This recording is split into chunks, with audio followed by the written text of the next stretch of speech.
Welcome back, everyone, to another episode of Spooky Japan Podcast. Today, we have a very special guest with us, James. He just got off the job, so you have to excuse him. That's why he's in the car right now. How you doing, though, James? I'm doing pretty good. I'm glad to be done with work. I usually don't tend to work this late, but I did a favor for somebody and kind of blew up in my face. But, a good deed goes a long way. So, Yep. That's always good. So, for anyone out there who doesn't know who you are, how would you introduce yourself? yeah, my least favorite thing to do, besides saying my name, because, talking about myself, I don't know where to go with it. But, yeah, my name is James Annitto. I am known as a demonologist, a paranormal investigator, and researcher. And I've been a part of the paranormal field for 20 years as of this past June.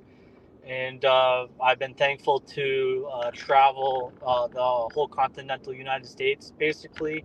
I've been to Romania and been to some islands as well. And, in the future, hopefully to haunted Japan in 2025. So, the unexplained and the mysteries of what comes after life or what is beyond the plane of this planet, or even to the animals that are undiscovered and unknown, all fascinate me. And I'd also say, recently, as of this past weekend, I completed my psychology degree, my psychology program. So I'm very versed to some degree, but also have a deep love for the sciences and social sciences. So that's a little bit about me. I like I said, don't like talking about myself, uh, but yeah, that's a little bit about who I am. I always hated that question in job interviews. So tell me about yourself. I never know how to answer that. Never. Yeah, I always feel, like your work is what speaks for yourself. Like, your work ethic, your experiences, who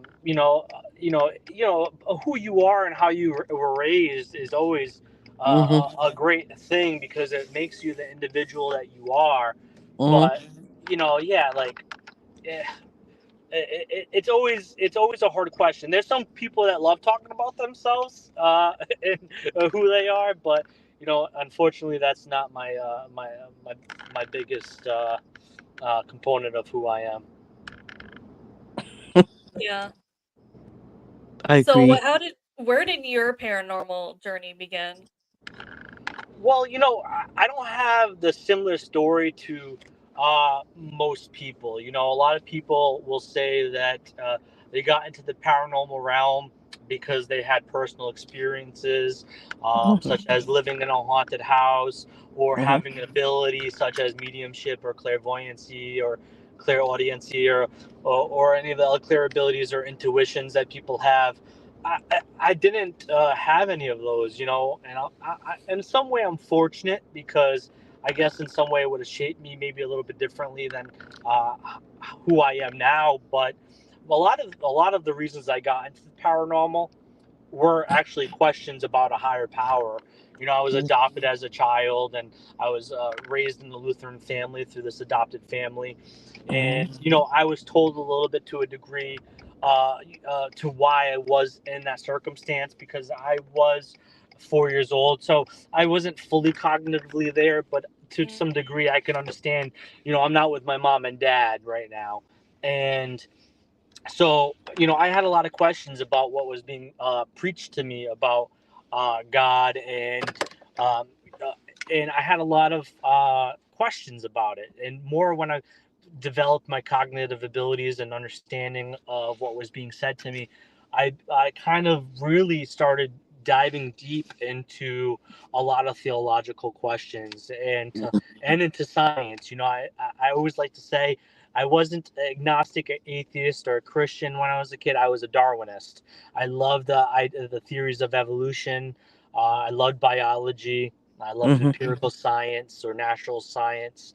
So that was really what I kind of started digging myself deep into when I was a child. And then eventually, of course, some of these shows started coming out, and I was very in love with Scooby Doo.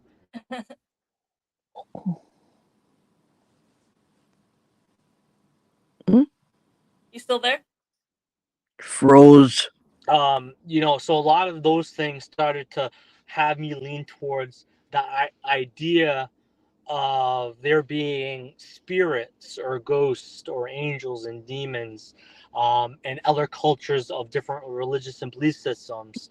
So Mm-hmm. really, that all that accumulation of questions really kind of led me down to the paranormal path, because I thought earnestly that at one point in my early childhood, if I could quantify an answer to what was ghost or spirits, or disprove it, that would lead me to a resolution of determining what God was.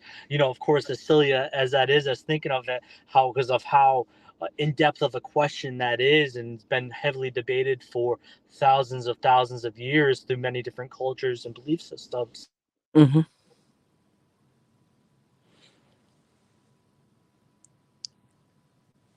Looks like Sure.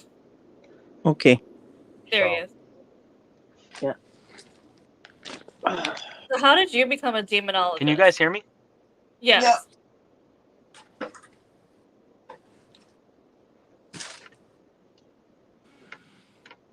Can you Hello? hear us? Can you hear us? I don't think you can. Hello? Yeah.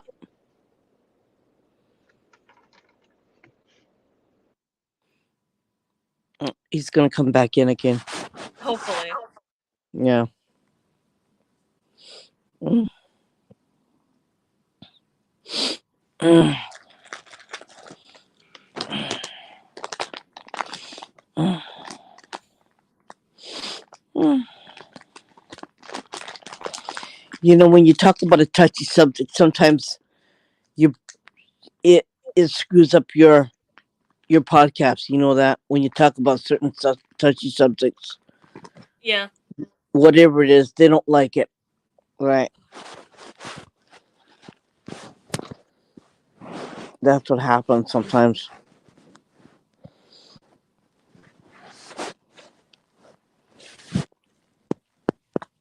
And it's like, no, you're not going to talk about this subject. There he is. Hopefully. Can you hear My us? apologies. My It's fine. alarm It went off. happens. My alarm went off, and then it kicked the audio off somehow for some reason. But Okay. I don't know where you guys left off with what I was saying, but yeah, that's a little bit of the basis of what led me into the paranormal.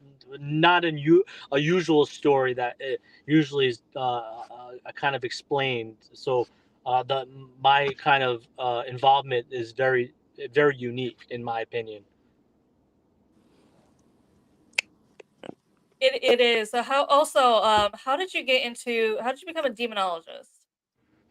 Well, eventually I did find my Christian belief system. Hmm. I served a short period in the military, the United States Army, and when I was serving in the U.S. Army and on basic training, I had sort of would go to like temples and churches on Sundays to get away from cleaning the barracks, and it was a quiet place, not getting yelled at, not having to clean the floors with a toothbrush. Which, if you, of course, were doing bad in your phases, that actually is the truth, not a myth. And so I would go to churches for an hour or two just to get away. And eventually I came across the church called the Church of Christ. And of course, I did my usual in the pews, trying to catch a few extra Z's in there. And something came over me where the question of the pastor was, "Who would like to get baptized today?" And I'm a very comedic person. I like to joke around and poke fun and have fun, but like in reality, like I would get away to be peaceful and not have to get wet or do something mundane that was against what I really believed in. But when the pastor asked the question, "Who would like to get baptized today?" I felt like this sudden jolt of energy go through me, and I raised my hand. And that day, I got baptized. Like my a whole methodology and ideological change happened to me, where I went from doubting and having some sort of disdain for a higher power to actually reading the Bible, praying. It was like a 180 shift. Yeah. And that when I got out of the military, when I got medically discharged, probably about a year from that point, I hit a I hit a rock bottom because I really felt like a failure because a lot of my family members, that of course through my adopted family, were significant members of the military in the United States, and I felt like a failure to them. But I feel like that if I didn't find that faith in that moment, that I probably would have done something stupid because in my early childhood, because of all the childhood trauma that I went through, Mhm. I actually am a suicide survivor and survived suicide. So I feel like if I didn't find that faith at that point, I would have done something stupid and it would have ended my life. So, Mm-hmm. but having that faith and that backdrop, I continued forward and I found a local church where I became a pastoral assistant and a part of the congregation, then a pastoral assistant, and then eventually ordained. But, um, you know, so I was involved in the paranormal before I went in the military. Of course, my early searching and my early questions. So I got in around probably like on the cusp of 15 years old, investigating with friends locally in Rhode Island, which of course was the big boom of ghost hunters, where they Mhm. were located. And I was about that age when that show came out, so it really kind of intrigued us. And more so myself. So I always brought a bunch of friends with to a lot of local surroundings in New England or at least Rhode Island. And so when I got out, I was, of course, involved in the Church of Christ, but I still had a kind of a dubious love for the paranormal and those Mm-hmm. questions still. So I kind of integrated the both, and I founded a team called Ghost Hunters of Supernatural Truth, Mhm. and we started doing a lot of team oriented things, but then eventually started getting involved with clients and homeowners. And we came across a homeowner eventually that um, having the answer to their question wasn't good enough. They were afraid and they wanted it gone, right? And Mhm. I didn't know too much about spiritual warfare or crossing overs or blessings at that point in time in my life. So it was kind of a light bulb that went off saying, well, maybe this is the work that I'm meant to do. Mhm. And basically that was the blossoming of getting into ministry work, but also demonology and studying demons more than I had previously, because I was interested, and I've read, of course, Demonology by King James, The Hammer of the Witches by the Dutch physician, and a lot of other tomes and books like the Goetta and stuff like that, the Lesser Keys of Solomon. So I had read those books in my youth and, of course, my young adult life. So, I felt like, okay, this is a branch that I can get more involved in. And really what solidified it was that um, my team member, co-founder Andre Courier, was on an episode of The Haunted on Animal Planet called Demon Attack, where they dealt with this very severe case in Orange, Massachusetts, and Mhm. he worked with a demonologist on that case. And I was not a fan, so to say, but I appreciated his work and respected his work. And he was also, him and his brother were on the first two seasons of Ghost Hunters. So I was elated to actually be able to talk to this individual. And after becoming acquainted with him and originally having a technological background, I was asked by this gentleman to become a tech manager for his group. So Mm-hmm. leaving my group and then becoming tech manager for his group, I was under the wing of a very well respected demonologist, and really kind of um, flourished from there. You know, there's a lot of history um, to how it started, to how it flourished 20 years later, or even at that point, probably I would say 14 years later.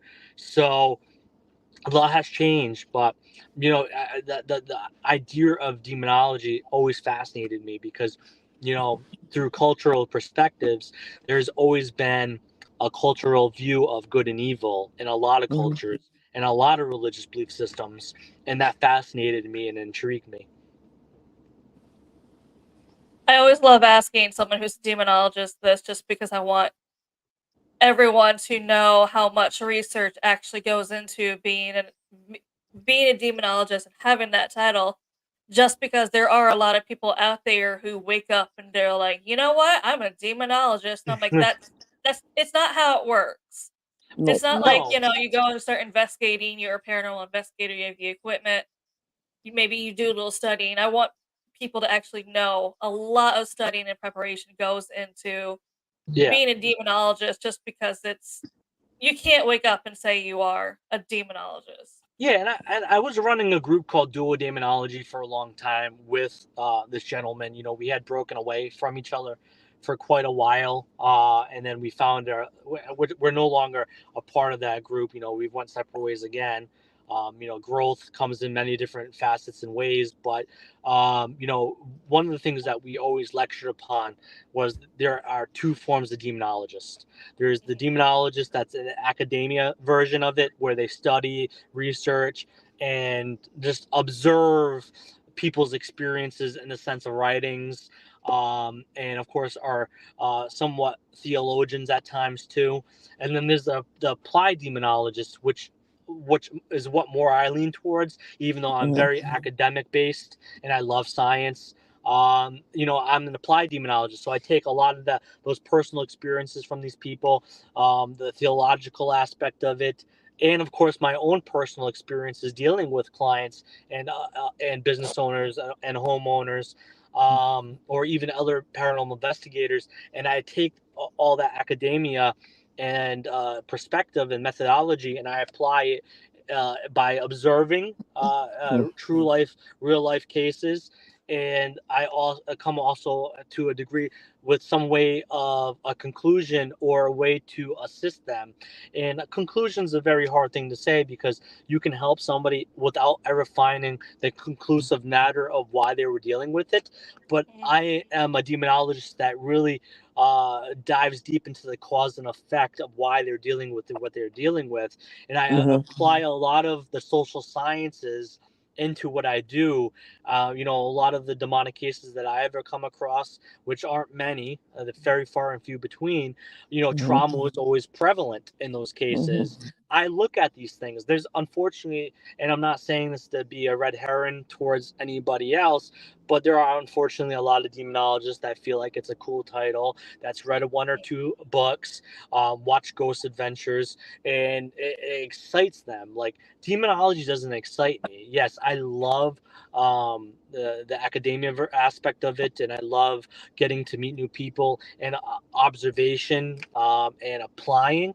But when I don't come across a demon, you know, it's not that I'm like itching at the neck like a crack fiend, where I want the next demonic case. I'm very thankful every day I wake up and I don't have to deal with a demonic case, because it is very time consuming, very emotional, very physical, and there's a very spiritual, and there's a lot of components that go into assessing and being involved in these cases. So, Mhm. you know, a lot of people find it to be a thrill ride or a roller coaster, but it's not that. And if you're in it for those regards, then you're in the wrong field. It's not exciting, and on top of it, there are too many people that are very well versed in certain things, but Mhm. that doesn't make them a demonologist. It takes years and years of study. And I also, and there's are a few people out there that I respect as demonologists that have never mentored under somebody, and they're very, Uh-huh. very smart people. But I also always add that I really feel like if you ever want to become an authentic or respected person that is looked at as a demonologist, mentoring under and working with people that have held this title, that are respected maybe by the Catholic Church or another Christian organization or even another religious organization, because demonology is not just Christian oriented. There's Islamic demonologist, there's Uh-huh. rabbinical demonology in the Judaic faith. So there is a lot of different belief systems that have Uh-huh. demonic lore or wicked spirits that you can study, and that are specialized in those particular avenues. So mentorship or learning under somebody or working with somebody to me is always a key too, because you get to learn many different facets of different viewpoints. You get to understand many different methodologies and perspectives, and that's Uh-huh. key. That's how you grow. Knowledge is power, but you don't gain knowledge from only looking down one avenue and hoping that will get you through situations. Yeah, I studied some, and I still study some basic demonology, and I do admit that obviously I don't study enough, and probably won't study enough to have that title demonologist, and that's also why I want to. It's important for me when someone is a demonologist, be like, hey, how much studying or learning did you have to do? So people are like you said, I picked up a book and I read it, so I'm a demonologist now, or I took Yeah. an online course. Yeah, and you know what? Some of those online courses are good. Like I most of the time when I mentor people, it's for free. Like I will tell anybody that's listening to this show, watching this show, that follow me on social media, I offer free mentorship. Like if you want to learn a little bit of what I do or get a better idea to how to protect yourself or how to identify things if you're investigating, because investigating is dangerous, Mhm, is that come to me. I'll give you some books. I'll answer any questions you have. But some of these courses are good. Like I do teach at Capri, which is connected to PPRI, which is a group I am. It's a parapsychological group led by two doctors of social science. And I love parapsychology. So, but I do teach at that school. I don't charge them. My services are free, but there, of course, is a fee you have to pay to take these courses, because they are uh, also as well consuming their time by putting it together, getting specialists that do have either PhDs or master's degrees in certain facets of different fields. But no, I definitely feel like you have to be also cautious of where you are also going to these online certificates, or yeah. who you are learning from. And it can be scary, because one thing people don't understand about demonologists, that you're dealing with people, and when you're dealing with people, it's scary because you could say one thing wrong, and that will change their whole outlook on life.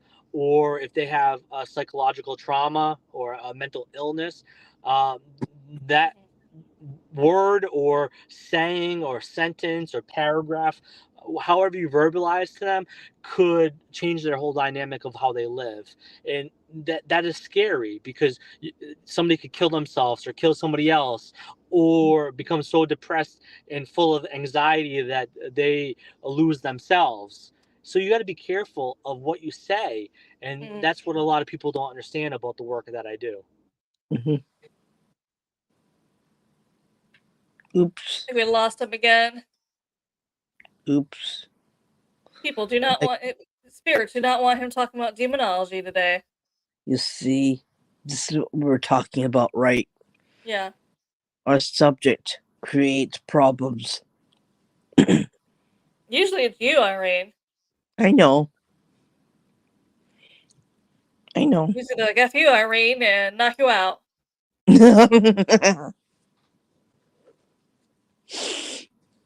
I haven't said anything, that's why. Oh, you're like, don't worry. Once I start talking, it'll kick me out. Yeah, it will. Once I start talking, I'll have it breakthroughs, right?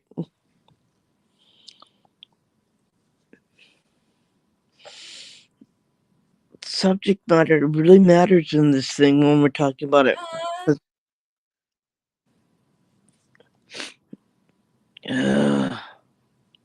That happens.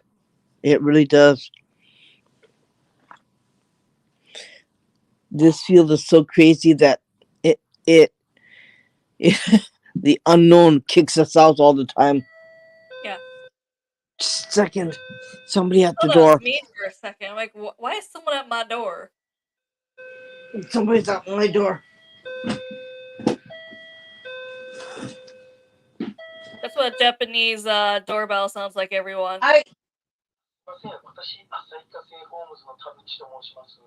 ちょっと待ってください。今ちょっと出られないから。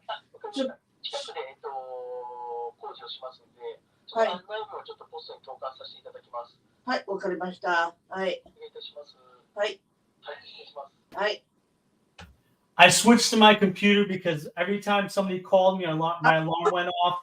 Yeah. It kept kicking me off. So there will be no issues anymore. I deeply apologize. お父さん、こっちある。おい。Someone came to Irene's door. That's why she's. ちょっとこっちなんかあったから、ちょっと見てくれる？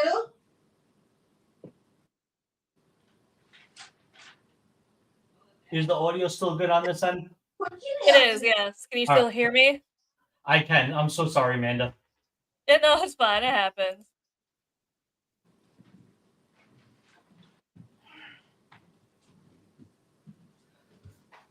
Yeah. It's funny you say that, John, because for some odd reason, people will see me and Irene live and start trying to call us.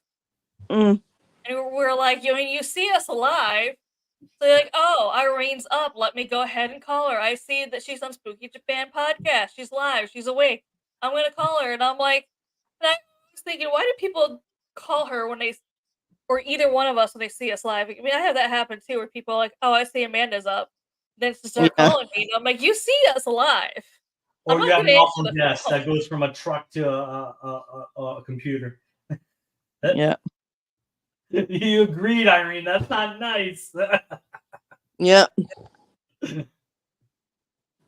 No, because people try and get hold of her too, because people see that she's live and be like, oh, Irene is up, and call her.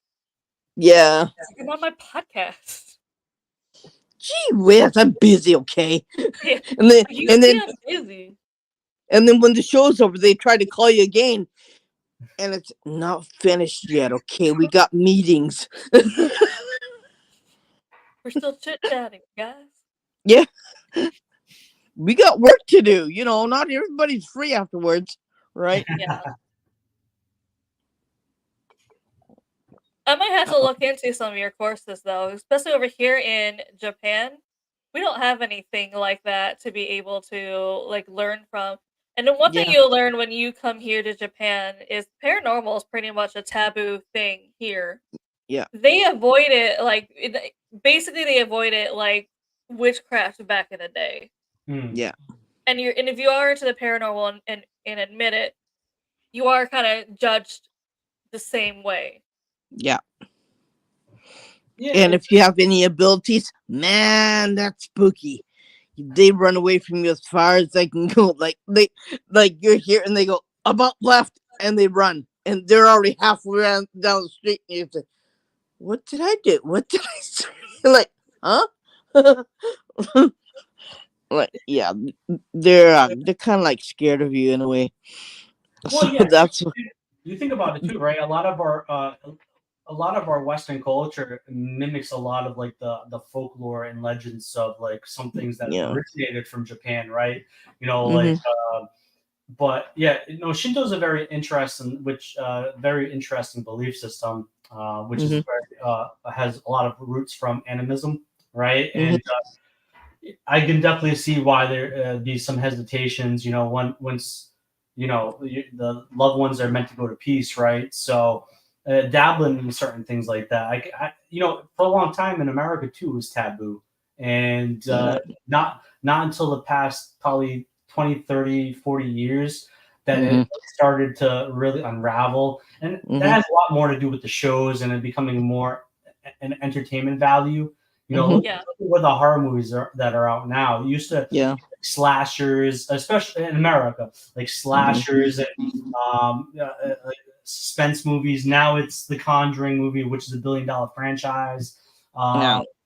Insidious and exorcism movies are insanely popular. So, but it really depends on culture. In my true regard of that, and we're a smorgasbord here in America more than most countries in the world. So I think it's why it's a little bit more tolerable now as well. Yeah. But no, it's fascinating. I'm very excited to, like I said, I really am hoping I'm going. Like I'm 99% certain that I'm going, but I would love to get that viewpoint and observe it personally, in a personal value, because you can read something or have a little bit of inclination of people's thought patterns on specific, but when you see it personally, right? I think it opened my eyes a little bit more. And living it too for 2 weeks, that's not a long time, but 2 weeks is definitely a good amount of time to take in the environmental factors of a country, in my opinion. I'm Shintoist. I've always been that. If you have any questions on that religion, it's Irene you want to go to, because I can study it. And I do study like Buddhism and Shintoism just because I'm over here in Japan, and that's what the two main religions are. Just for like my knowledge too, when I'm out there. Obviously, Irene, who that is her religion, that is someone you definitely want to go to. And I practice it too. Yeah, that's what I'm saying. She practices it, so she'd be the person to go to. Yeah. It's a beautiful nature. It's a beautiful nature religion for sure. I love. A lot of good things that are in Shinto that I definitely love. Like I said, I say to most people, like, Hinduism is the modern day oldest religion that we look at in most cultures. It's over 5,000 years old, but animism is actually the trunk of all religion branches, right? And a lot of people don't understand that, like, everything's life, everything has a meaning, and I find that very beautiful.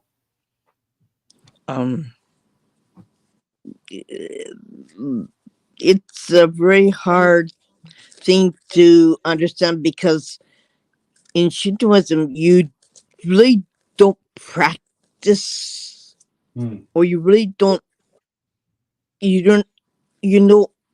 belong to anything. Okay, you go to get cleansed, you go to to find whatever that bothers you inside, and then hopefully you'll understand it better. Clarity. Yeah, you have clarity. Yep. Yeah, you really don't. You don't give money to be a member. Yeah. It's not like that. It's in here for me. It's my ancestors. It's part of me, and it's just not. It's not everybody. Not in Japan goes to a Shinto shrine. Yeah. Okay, a lot of them are Buddhists, right? But Shintoism is like a higher level of Buddhism. So, you get these people who are the royalty family, the upper class people, all practice Shintoism, but the regular people don't. Yep. So not everyone goes to Shinto shrine. Yep. And I'm also Catholic too, but from what I do, my work tends to get a little, if you right, you get consumed in it. So that's why I have to go to a shrine to get cleansed and get rid of my inner juju, so I can come out with it feeling better. Totally agree. And people think, oh, you can go to church and you can do the same thing.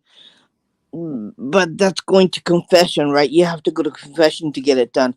But for me, I have to go to a Shinto shrine because it it gets rid of everything in my head, so I can come out and I can do my work again. And then I go back again, and I go back again when I feel that it's just too much for me. And it dealing with paranormal is not such an easy subject to work with. When you're talking to ghosts, when you talk to spirits, when you're talking to do things with spirits, it can be kind of like okay, there's a thin line between it's safe and it's not safe, right? Mm. Oh yeah. And before you go to any haunted areas, you should go and get cleansed. So Great. yeah, I'm going back in September again. And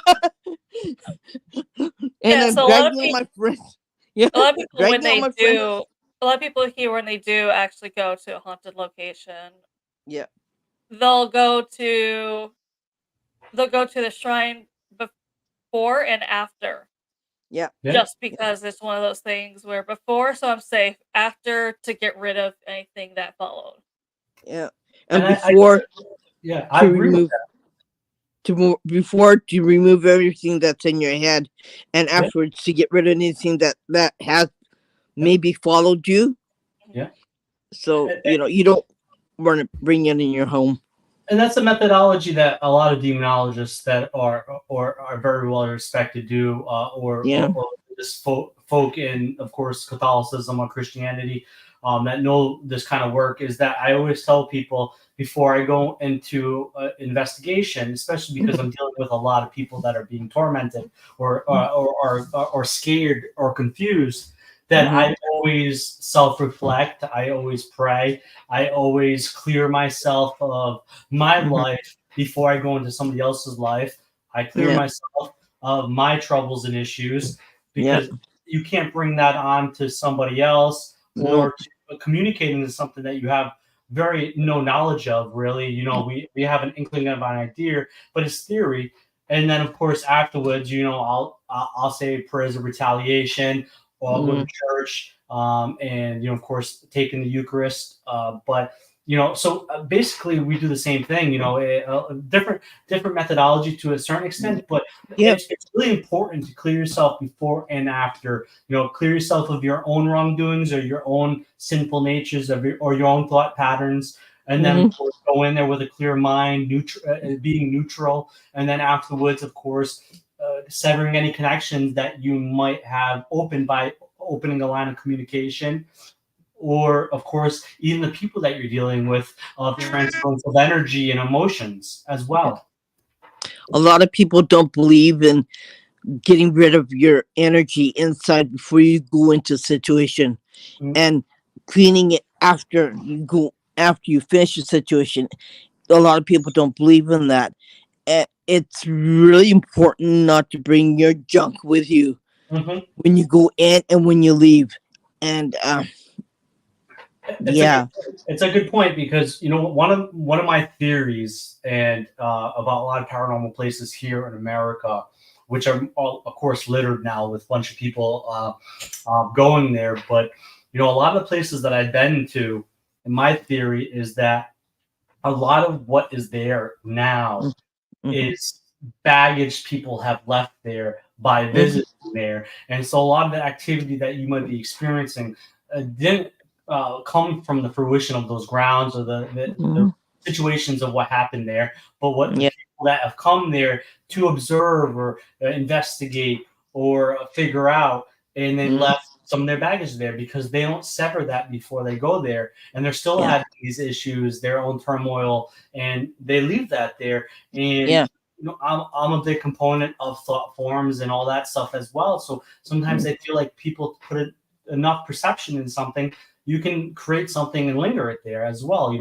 Or tulpa, poltergeist. So those things can as well occur from people's emotions or turmoilous lives. Yeah. And they not only see that, but they also know if you're not well too.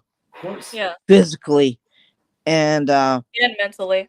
yeah, and mentally. You know, it's I have bad knees. Okay, I went to Hiroshima. I did my investigation.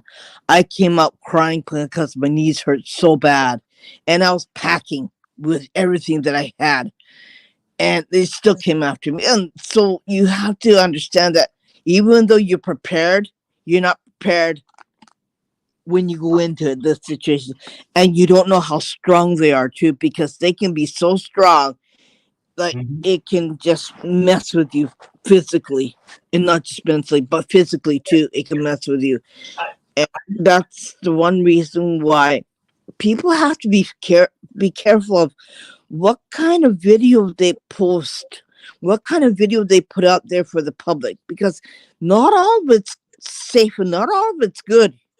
And that's why people say, "Oh, you live in Japan, right? Why don't you post a crazy Japanese haunted video?" I said, "Not doing that." And they go, "Why not? I mean, we all want to see it because we're from America. We don't know it." And they said, "Because sometimes it's not safe. That's why." And I can't guarantee your safety. And I don't know what kind of baggage you have on you. So I'm not going to post it. And they said, "Oh, come on. You're just being sensitive." And I said, "You're right. I am being sensitive." Yeah. And I don't want to worry about having you being hauled off to the hospital because something happened to you watching my video, right? Yeah. Yeah, it's a laws of attraction thing as well, you know. But you know, to use an analogy that I like to use, of course, adds a little bit of a military element to it. But a lot of people say the armor of God, or you know, egg-shaped dome around you, energy field, so on and so on. There's many different terminologies people use throughout the world, but you know, I like to use the analogy of putting a bulletproof vest on, a bulletproof helmet on.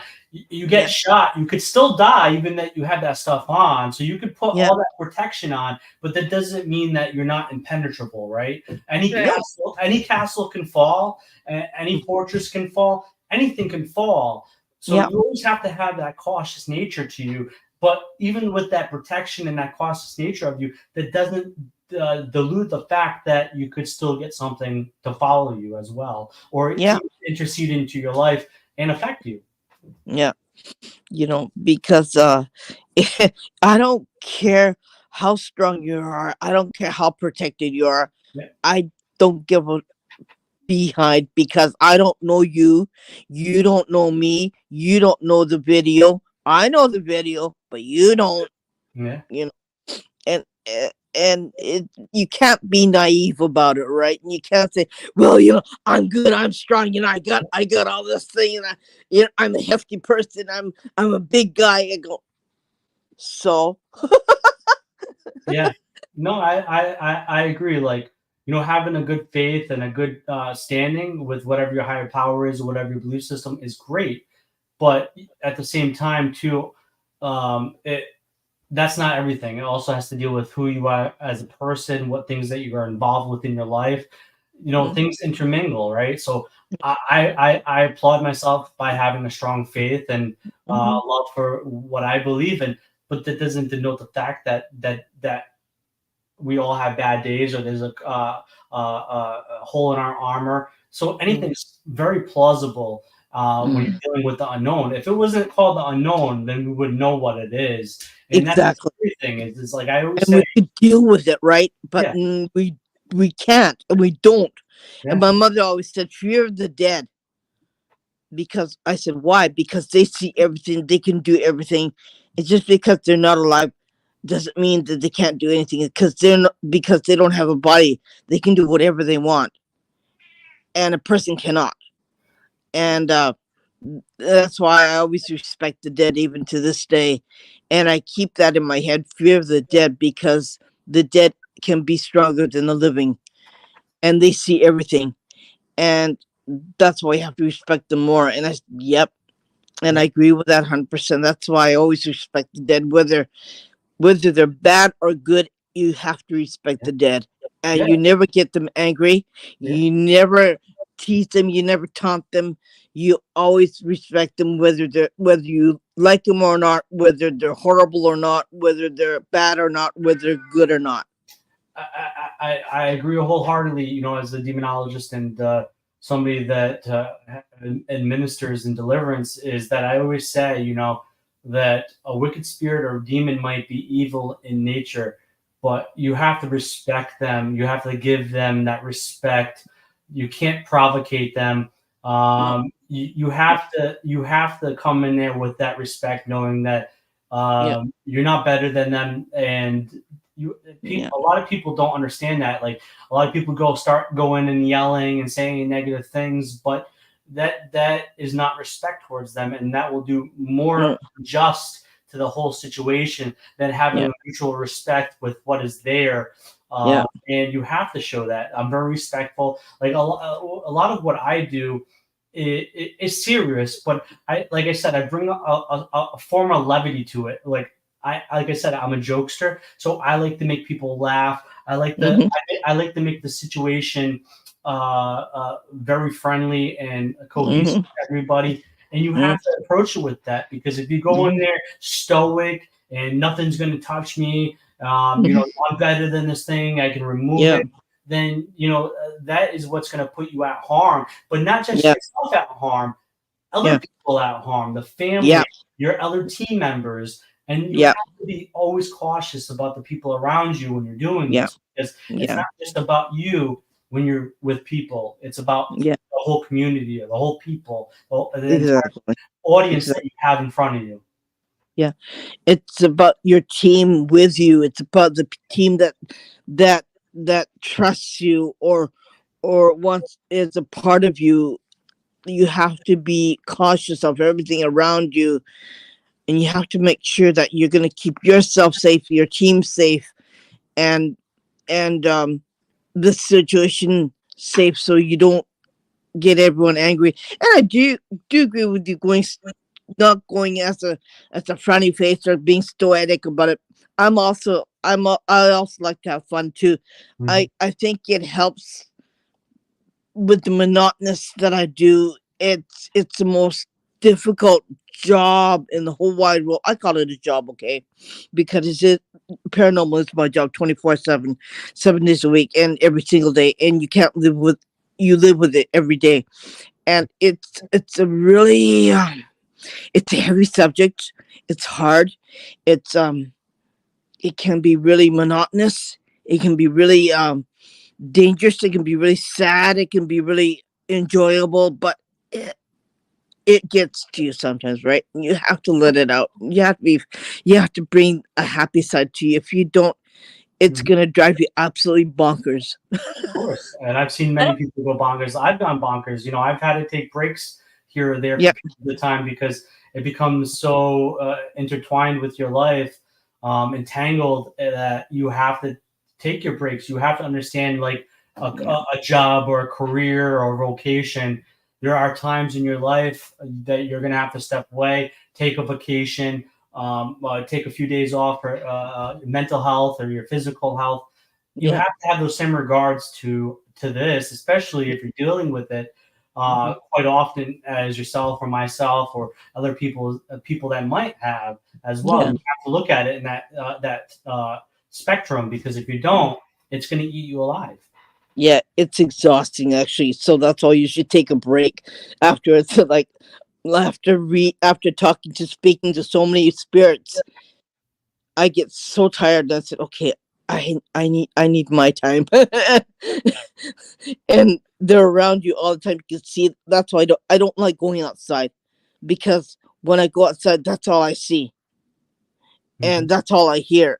And it's in your ear, it's in your head, it's everywhere. And you say, okay, not doing this, not going outside. That's why I don't want to go outside. That's why I hate going outside, because I see things that I don't want to see, and it's like, ugh, nope, not doing this. Sorry. And yeah, just sitting down on my steps outside is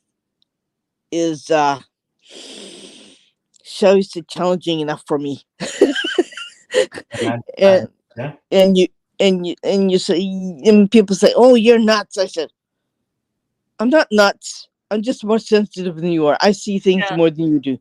And we're not nuts. We're just built a little bit differently, right? Right? And yeah, it can be hard. It can be exhausting too. That's why I said I need a vacation from my vacation for a vacation. So when you come to Japan, one thing that you'll probably see a lot of people do, Buddhism has one of their beliefs is if you're not happy in this life, you can end your life to start over again in the next life. Yeah. Which you'll know, and Irene can tell you, there's a lot of suicidal spirits here in Japan. Mm-hmm. A lot of times, a lot of people, not even sensitives, have seen a bunch of shadow figures here in Japan. They don't actually want to talk to you. They just want to be like, I can be in your room. I just want to show you that I can come in your room. Yeah. I can be here. I can stand here. And there's nothing you can do about it. Yeah. Sometimes that's it. I mean, Irene can tell you, sometimes they'll just appear to you. Doesn't mean they don't want to talk to you. They might be there to tell you, go unalive yourself. Yeah. I lived in a haunted condominium. It's a suicide condominium. Okay, minus 18 people had unalived themselves, and yeah, I get told, you go and kill yourself, you go and do this, you go and unalive yourself, be like me. And I said, no, I'm not gonna be like you, no, I'm not gonna do that. And then here I'm having a full blown out argument with one, and I'm saying, forget it. I'm gonna pretend I don't hear you, and that's it. You can tell me all you want, whatever you want. I don't give a hoot. It's like that. usually it's them either saying, "See, I just want to show you I can enter your location, nothing you can do about it," or just letting you know I can watch you and you can't stop me. Because even if you are able to prevent anything from entering where you're staying at, you can't stop it from watching you if it wants to. Yeah, of course. Yeah.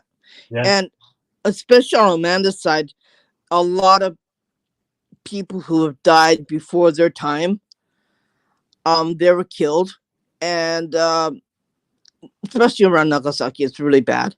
It's so haunted, you won't believe it. And she sees a lot of things. And in Japan, it doesn't matter if you're in the morning or it's a nighttime. They don't give a hoot. Like some people say, oh, we can see spirits at nighttime. It's better. In Japan, they don't give a hoot. They don't give a shit whether it's day or night. They'll come out whenever they want to come out. And they'll say, deal with it, right? They'll say, deal with it. I'm here, deal with it. And then you say, okay, I'm dealing with it. See ya, bye-bye. That's the way you gotta deal with it sometimes. and then they'll leave, right? But sometimes they won't. So yeah, you gotta they'll come like they're right here. Like so what do you want me to do? You said Nagasaki, right? Yeah. I'm 2 hours to the right of me is the Nagasaki bombing area. Yeah, I can imagine that. 5 hours above me is Hiroshima, so you get both. Yeah, you're in between two points of devastation. And I can imagine. I don't really sense, like, I don't claim to have an ability, but I can imagine like what people say when they go to like the concentration camps in Germany and all that stuff. Like the immense feeling that must resonate off those locations. The air is different. The air is heavier. Yeah. It's right here in your face. That's what it's. I've been to both places. I've been to Nagasaki and I've been to Hiroshima. Nagasaki has a really different feeling because you don't have the bombings alone. You have the 24 Christians who were crucified to a cross because they believed in Jesus Christ. Because the Spanish ship and the Portuguese ship in the Edo era, a long time ago when there were samurais ruling the area, they came to Japan and they brought the religion with them. Yeah. And they died because of that, right? Well, wasn't Nagasaki founded by the Portuguese? Yeah. Yeah. No. They just it was always there. But you just came. The ship Yeah. just came and did trading with Japan a long time ago, Yeah. right? So they brought the priests with them and the monks with them, and eventually those monks died too because of that. They crucified them to a cross. It's on a big, not a, it's on a small mountain. Okay, you can take an escalator up the mountain, and they have the names written on a huge cross as a Yeah. memorial with the people who were crucified. And with that, they have the bones. They recovered a couple of the priests' bones, and they put them in the church in Nagasaki. And I've been there too, and it's really eerie. It's the That's most unsettling feeling you've ever had. And Amanda went for holidays in Kyoto. They did the same thing in Kyoto. So it's in the mountain area near certain shrines, Japanese shrines in Kyoto. They crucified them in the mountains, and it's really bad. It's so haunted there, you won't believe it. They blocked it off because they don't want anybody going in that area. It's in a wooded area in a forest where they did it, Yeah. and that's so horribly haunted. They had to bring in a couple statues, like Mother Mary and a Jesus Christ statue, just to appease the spirits in that area, and the spirit starts bleeding. Mm. So they got blood coming out of their eyes, they got blood coming out of their hands, and they tested it, and it's real blood. And they don't know why that happens or how that happens, but they're bleeding blood. That's it. And if I get a chance, I'd like to go there. Oh yeah. But it's so horribly haunted. It's not recommended to go there, not alone, or not unless you got a huge crew with you to watch your back, right? Yeah. Yeah, I think Kyoto, or if I'm saying it right, is one of the places. I think we're seeing Fushimi. If I said that right. Get ready for a really long walk with that one. Yeah. But what I'm very excited about Kyoto is because it was once the capital of Japan, Yeah. and I'm very excited to see that. But no, I'm hoping we do get to see some places that have that illustrious history, and not to say in a bad way, but there has been much bloodshed in Japan as well. Yeah. And so I can imagine, for not a tiny island, but massive land, from top to bottom, with what can be experienced, because it has had a very long history, between the Mongolians, the Portuguese, the Spanish. So even within their own culture, with their own wars, with Nobunaga Oda and all that. I probably butchered his name, but of course the Tokugawa and all that stuff. Yeah. So like I can imagine like how the air feels there in specific spots where great battles were fought, and of course where these moments and pieces of history that occurred, even with missionaries and all that stuff. So the Shinto shrine that my relatives have created is in Kamakura. That's another really bad haunted area because they had a lot of battles on the beaches. So the beaches are haunted. You see hands coming out at people's legs, this side is the Pacific Ocean, that side is the mountain. So the mountain drops off into the Pacific Ocean, and that whole area, some of it is really badly haunted. And they had sword fightings on the beach, and they had sword fightings all over the place. And that's probably why they built the shrine there, because of so much bloodshed happened a long time ago. And it's creepy. It's a beautiful area. Don't knock it. It's so beautiful. It's beautiful to look at. It's beautiful to look at the Pacific Ocean. But there's a place called Zushi. and they had a lot of sword fighting battles there. And the beach is riddled with haunted spirits. I can imagine. Samurai spirits are really bad, and it's just so beautiful, so horribly haunted, like you wouldn't believe it. Yeah, there's a part of me, there's a large part of me that wants to go just because of being insightful, and it's always been talked about.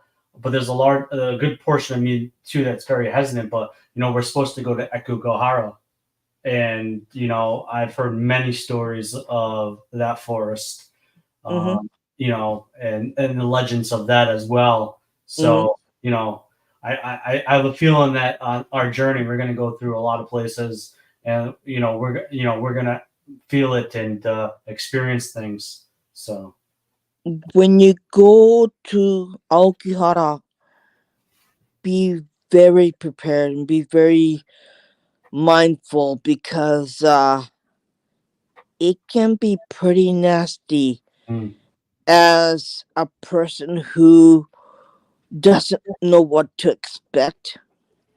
I'm reading you right now. I'm reading your inside right now. I'm telling you that because it's not a safe place to visit. And yeah, you could wind yourself in a lot of big trouble. Even though you say, hey, I can do whatever I want. I'm strong. I'm healthy. I'm happy. I'm a great person. I'm this. I'm that. They don't give a rat's ass what you are, who you are. They'll just come after you. Cut it out. They'll come after you whether you like it or not. Yeah, and I totally respect and understand that, and I think it's going to be a big pill to swallow, and I have a lot of time to prepare myself mentally, and Yeah. So, Yeah. But no, that's very interesting that you read me, because there's a lot of people that can't read me. I do put up a pretty hefty shield of myself. I don't like being read, and that's not a disrespect to you. No, I'm trying to come and not read you. You're in here because I'm not doing it out of disrespect. I'm doing it because I want to help you. I want to help you in here, because if you're helped in here, you could understand what parts I need to work on before I go in there, right? Oh, no, and I take that, and especially being of the culture and living there, Yeah. any advice that you have for me, I'm of course not going to be erroneous and say that I'm not going to take it, because I'm learning from you, and I think that, as I said earlier in the show, learning from anybody is a powerful tool that we have as humans, right? So any advice that you have, anything that you can help me with, and preparation for that, of course, by advice, I will take that wholeheartedly. And there's a lot of dark energy in there too, so be prepared. There's no bugs, no mosquitoes, no wildlife, no birds, no nothing in that area, okay? And there are 5 lakes around that area. The 5 lakes around the area is also dead. It's Mount Fuji is also haunted. The whole area is charged with energy. You're gonna find it. It's gonna be in your face, like right here, like this, and it's gonna say, "Yeah, deal with it." You got something to say? Yeah, it's not gonna. Whatever you say, do. It's not gonna work. So be prepared, because that's what you're gonna get. And yeah, if you have anything to protect you, better bring it with you, because you're gonna need it. Yeah, I agree. It's one of those places where you can find yourself, oh, I'm gonna, like, somebody gonna say, come here, come here, come here. It's like, for us, like, it's either this way, meaning come here, or this way. If they do this, be careful, don't do it, don't go, because they're gonna say, come, come, come, come, come. When they mean come, come, come, come, come, come and dine with me, that's what they mean. Makes sense. And you don't want to. And suicide spirits are just kind of like, people say, well, you gotta help them. No, you don't. You don't touch it with They a don't 10 foot want help. They don't want the help over here. No, Because a lot of no, people ask us about that. I'm like, because they don't want it. no, And we're not going to push it. You don't want it, we're not going to push it. Yeah, of course. no. And And you're not going to try, and don't try to cross them over because they're not going to listen to whatever you say. They're going to try to unlive you, right? Yeah. Yeah. And I wholeheartedly don't agree with forcing spirits to go. Like I think it's a mundane thing because if they're intelligent or they have intelligence to themselves, it's like me telling you to get out of my house. And if you don't want to go out of my house, you're not going to leave my house unless, so I do believe in that regard that I won't force anything over. If something came to me and said, I want to move on, then that's a different story. I will offer, even in a haunting or even a place that I do, I will offer a crossing over. Like my crossing over ritual is basically an offer. If you want to go on, move on, you're forgiven and please move on. But I'm not like, get the hell out of this house. You need to go to heaven or hell or wherever astral realm that there is. But like I said, I come with things respectfully, and I treat spirits or entities as I would want to be treated. So no, I totally respect that, and I totally agree with you. If you hear something, if you hear them speak to you, don't listen. Close your ears up. Pretend you don't hear them, even though you know you can hear them. Don't hear them because jealous. Suicide victims can be very jealous. They can be angry. They can be really nasty in Japan. So it's a whole different can of worms. It's the whole misery loves company thing with them. Yeah. Basically. Yeah. No, I totally get that, and that's so don't ever react because they're like, oh, okay, so he can hear me. He is listening, and they're gonna try harder compared to just ignore it. And Tokyo is more suicide than more painful death. Like Amanda said, it's just a whole different can of worms here. So the train stations can be haunted too because a lot of people have tried to jump in front of commuter trains. They try to unalive themselves. So the trains and the stations are haunted. It's just this life here. Okay. And if a train gets held up, you know why, right? And it could take a couple of hours to clean up underneath the tracks and places like that. Yeah, it's just Japan. Okay, we're used to it. I'm so used to it. How long is it gonna take? And like I've been on a train. I said, "Oh, the next station they're taking time to get. It's gonna be an hour." Okay, why is it gonna be an hour? Oh, they're trying to clean under the tracks and hose down the train and hose down the tracks. I go, okay, so it's gonna take a couple hours. Like like we're like this. No, we're so darn used to it. Like people say, oh, how can you be so cold? I said, because this is life in Japan. This is Japan. This is not like anywhere else. We're so darn used to it. Yeah, I was gonna say is like that's so. We stayed in Osaka and we went from like Osaka to Kyoto. And that actually happened when we were there. Is the one of the trains was shut down for that exact reason. Yeah. And the worst part is, it's just like you can see everyone is just like not surprised by this information. Like, oh no, what a tragic event! Like, yeah, no, what it is, and you're just like, man, they're just that used to it. Like, it made national news. I don't know how it's been quite a few years. It was national news or worldwide news. That there was this capture in one of your train stations where this figure that was transparent walking right into the train tracks and then disappearing, and that was pretty very interesting. CCTV footage wasn't manipulated and claimed not to be manipulated, so I definitely understand that as a means of going out, but it's very interesting you talk about it because I figuratively remember seeing that footage and being like kind of starstruck a little bit, saying like that's like proof right there that we can capture these things. But Yeah. I forgot how long ago it was and where exactly in Japan it was, but it was pretty death defying to see that transparent figure just walking right. People are saying, "Wow!" Like, and they said, "Yeah, that's normal." Right. For Western culture, it's not too normal. Like, we have high suicide rates here, of course, but it's in a different means and method to what your culture looks at it as here in America. It's kind of polar opposite in the spectrum of suicide, especially being a suicide survivor.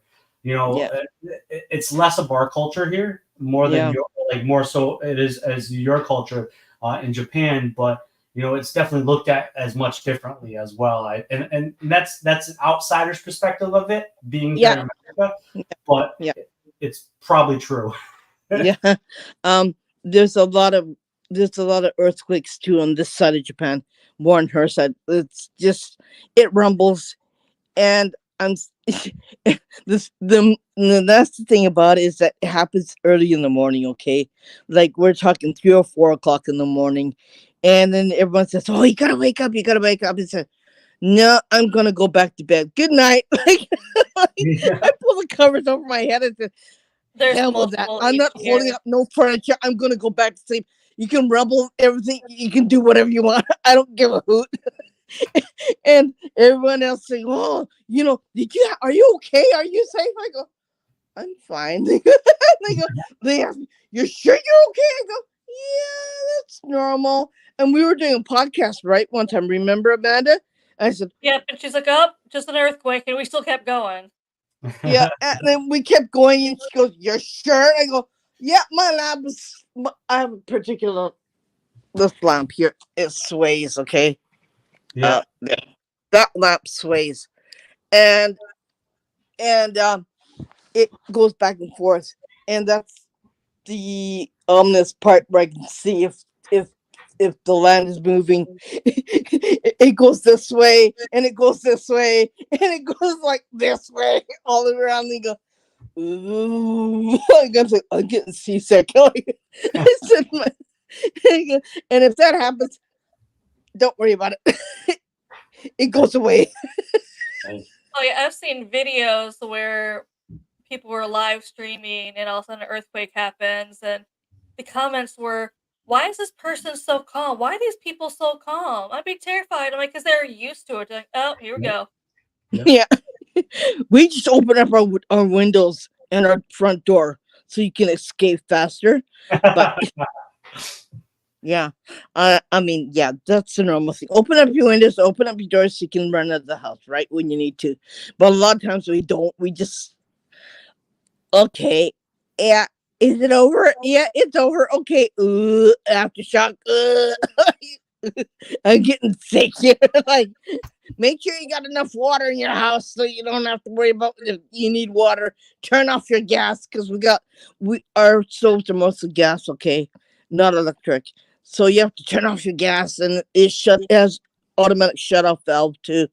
If the earth shakes, you have to turn it back on again. But it, it's it's like that in this country, and we learn to live with it. I was washing my hair and taking a shower and washing my hair I woke up in the morning. I said, it's hot. I want to wash my hair. So I was in the tub washing my hair in the shower, and my husband said, "Hurry up and finish up. This is an earthquake." I go, "You're kidding. I got soap in my eyes." I go, "It was shampoo in my hair." He said, "You gotta be kidding, right?" And I said, "Oh, hell no." I had to run out of the tub, put some clothes on, dry myself, put some clothes on, and it's like, yeah, not. But this is Japan. I'm laughing because it's so stupid and so funny that people say, you're kidding,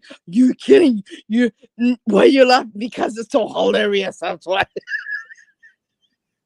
It's so comical and it's so stupid, but yeah.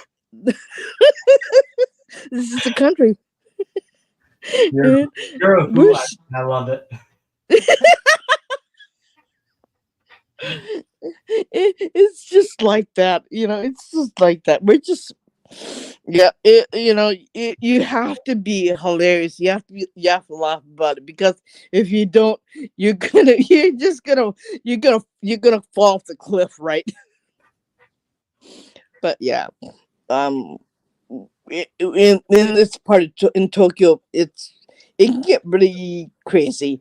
Where Amanda is, they don't have that plate under the ocean that really does too much. They might feel it a little shaky.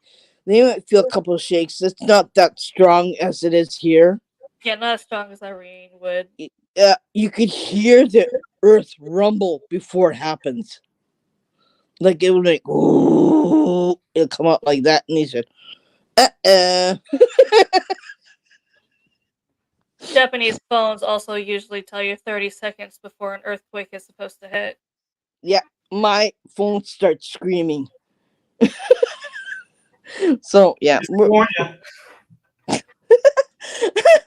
like, what are you gonna do in 30 seconds, right? Yeah, right. At least they warn you, though. No, it's supposed to be like 30 seconds to run outside, basically. Yeah, run where, right? And then I see comments all the time when people point that out in videos. They're just like, why only 30 seconds? Why not give you more time to do something? And it's like, because I can't predict it before 30 seconds before. There's no way to psychically be able to tell when this is going to hit, how bad it's going to hit. So that's why you only get something gets triggered 30 seconds before. So you have like 30 seconds to kind of figure out where you want to be. Yeah. There's another place that's kind of different. The last big earthquake was on New Year's Day, and and Japan seaside is Ishikawa Prefecture. They're still trying to get over that devastation there, but a lot of people died because the tsunami went and took people away. Tsunami That'd that be does more another. damage than the earthquakes. That would be a really interesting paranormal research area to do an investigation. I want to get out there and I want to do that. I want to do an investigation there. It's still, they haven't changed anything. They haven't got rid of a lot of stuff. So there's got to be some really good residual energy in that area. Well, So to be honest, with your conversation so far, I don't even know if I want to be a demonologist anymore. I might want to be a seismologist and go to Japan and look at earthquakes. There's got to be really good residual energy there, because that's there's no soil in that area. It's all sand. And so it's really hard to, when you have built a house, it's really hard to keep it steady underground. They dig really deep and they pour concrete really deep, but even still, you're pouring concrete into sand, right? So there's no soil to keep it from moving. Yeah, makes sense. And it's like building a sandcastle. Good analogy. I love that. Yeah, it's just a little bit different there. So, but they have the best vegetables. They make the best rice. They make the best sake there in that area. Yeah, and it's really good, but it's really, like, we were thinking maybe we should buy a summer house in Niigata. My husband said, "Are you kidding? The amount of earthquakes that happen there, yeah, it's all sand and there's no soil, and you could have a house one day and you could not have a house the next day, right?" So, and they're waiting for the next huge earthquake to happen in Tokyo, but yeah, it happens everywhere else but Tokyo. Yeah, I know a majority of people heard about the earthquake on New Year's Day. And it's funny because I see a lot of people over in America commenting, "You don't ever hear about earthquakes in Japan. That's so weird this one happened." It's like, it doesn't mean anything. And Irene can tell you, they get at least a dozen or two a year. So you guys just, And it all starts in March. Yeah, I'm like, you might not have heard of it in the news until then, but yeah, they have earthquakes every year, and it's a lot of them. Yeah. So it's nothing. It starts in the spring. It starts every March, every year. It's springtime again. Okay, make sure our walls are done. I said, don't have to. Did you buy earthquake insurance? He goes, nah, not doing that. And I go, oh yeah, that's right. They don't fulfill. If you lose your house, they don't fulfill it because everyone else is asking the same insurance money, so they don't fulfill it. So earthquake and typhoons. It's one of those things that happens here. Get used to it, right? And they ask me, why do you live here? Because I like it here. That's why. I probably won't It's want to leave when I go there. Once you it's go to Japan, you'll realize why she'd rather be in Japan than anywhere else. Oh, I can imagine. I'll probably if I didn't have 2 kids, I probably would not leave there. yeah, and it's warm too. I don't like cold weather. I like the hot summers, and it's warm. It's nice, and the weather's good. And and I got my garden. I got my raspberries. I got my blackberries, and I got my blueberries growing. And what could be better, right? Hey, sounds magical to me. Yeah. Just bring a raincoat or bring an. Make sure you buy an umbrella because when it rains, it pours. And Amanda will tell you that. I will tell you though, from what I've seen for a lot of people, so over here in Japan, they sell the umbrellas with that looks like it has a katana handle. For some odd reason, and people still don't understand this, and the airline's not really giving them a proper reason. For some odd reason, those umbrellas, they don't. You cannot be on your carry-on. It has to be the checked in. Yeah. People don't know why because they're like, it's an umbrella. Yeah, it's interesting. But Yeah. for some odd reason, those ones with the handles, they're like you're gonna have to pack it because it can't be with you or on your Yeah. in your carry-on. They'll probably think you're hiding a katana in there or something like that. That I might be it because they get to asking why and they just would not give an answer and they're just like, it's an umbrella. Yeah. I'll hide this with my umbrella. I brought a wooden katana. There's no blade in it, right? I Yeah. brought it for my son as a gift from where I went to, and the airline unwrapped it and they said, "You sure there's no blade?" They said, "No, there's no blade. Can we put it through an X-ray?" "Sure, you can put it through an X-ray. Can you check? Can we check it through?" I go, "Yeah, go ahead, just check it through. I don't care." We spent an hour and a half trying to talk to the airline. Yeah, the wooden Yeah, ones are just training katanas, right? So it's like, come on. It's made out of wood, okay? Yeah. There's no blade in it, no nothing in it. You can test it, you can X-ray it all you want. They finally checked it through, like, oh god, okay. Yeah. That'd be me. I'd be trying to get a bunch of katana. I'm a katana collector. Like I always tell people, like, I feel bad for the person that would want to come into my house and try to rob me because I have so many katanas. Like the cops will come to my house, there'll be limbs everywhere. My son has a couple of wooden ones, and my other son has one in his room. It has a blade. His bedroom is right next to the front door, so I'd feel sorry with the person who tried to rob her house. I feel bad for the sorry person unless they have a gun, But yeah, no. We have a BB gun too, with BB rifle, 2 of them, right? And a BB pistol. Yeah, I feel sad for the person who ever tried to rob our house because they'll be shredded in 2 seconds. James, Yeah. you're that meme that goes around where someone breaks into your house and the person is smiling. It says, realizing you're not stuck with them, they're stuck with you inside there. Yeah, right. I'll show them the Bushido way very quickly. Yeah,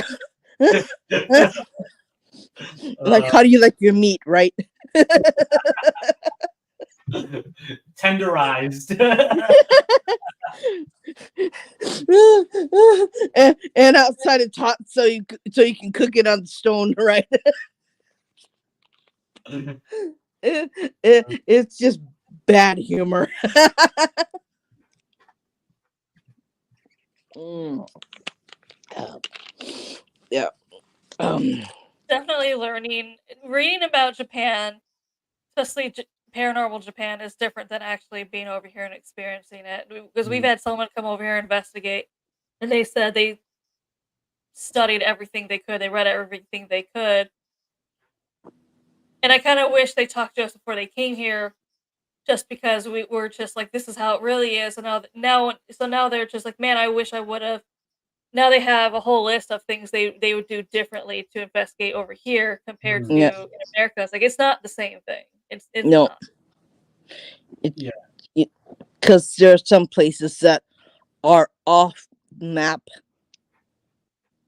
that I would take them to, and they're coming in October, aren't they? So You they're also coming. have to, if you're going to be in a haunted place, also kind of like the first thing you should do here is introduce yourself. Be like, I'm only here to talk, not to Yeah. harm you. Compared to just setting up, because they find that rude.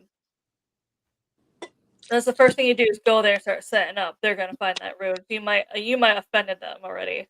Yeah, no. So my key tip is is when I investigate, I always introduce myself. I always say my name is James. I'm here to need to communicate or here to check out things. Like I'm not here to step on your toes. So I give kind of an introduction because it's like once again, right? I use the analogy of stepping into somebody's house. But if somebody barges through my door, I'm going to be probably upset unless they knock on the door and say, "Hello, I'm here." That's also how we explain things. It's like, Mhm. put it from your point of view where you're friendly, but all of a sudden someone just kind of kicks in your door and just comes in. Yeah. You're not going to be as friendly. Oh, of course. One word of advice: don't tell them your name to spirit when you come here. Don't do that. Just say hi. I'm here just to talk to you. Okay. I'm here to see how your life was. Don't tell them your name. Okay. Whatever you do, because they're gonna start bothering you, and you don't want them to follow you. You don't want them, because they'll think, "Oh, you're a friendly spirit. Okay, I'm gonna come and latch onto you." Yeah. No, I But agree. Yeah. I yeah, get yeah. Just say hi. I'm just here to visit you, and that's it. that. Because every spirit is different, and every country is different. Some of them, this country, they'll be in your face. They don't care whether you like them or not. They can be really annoying, right, Amanda? Yeah. And like, and sometimes in some cases you're gonna have to tell them to get out of here, leave me alone, because they will try to do whatever they want just to be with you or latch on to you, and you don't want that. You really don't want that. You want to keep yourself safe. You want to keep your family safe. You don't want anybody to mess with you in this country, especially if your spirit, especially if they're a spirit. It's just it's crazy different. Yeah, you got to be careful of the yokai. Yeah, Oh yeah. oh yeah. We got so many of them, you wouldn't believe it. Yeah. They're worse than regular ghosts. I can confirm that. Like they gave them their own. They call them yokai to give them their own special name for a reason. Yeah, Yeah. and they're really hard to get rid of. They're really hard to get rid of too. Yeah, because what the saying what so yokai translate what it's a strange apparition, is that the transit? You could call them cryptids too if you want to. Yeah.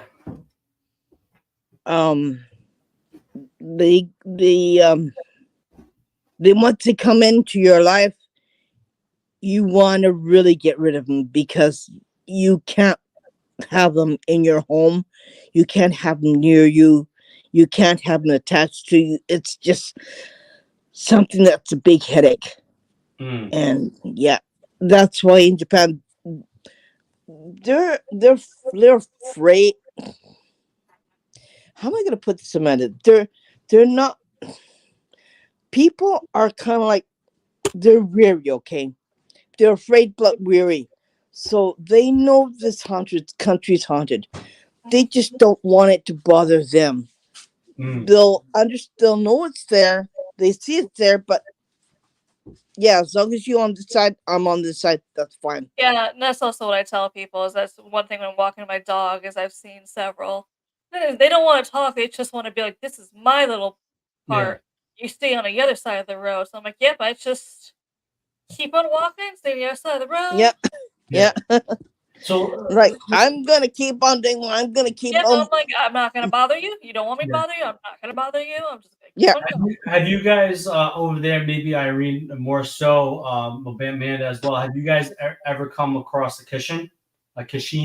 Yeah, Kishin. Like a beastly, like evil, evil spirit. Am I saying that right, Kishin?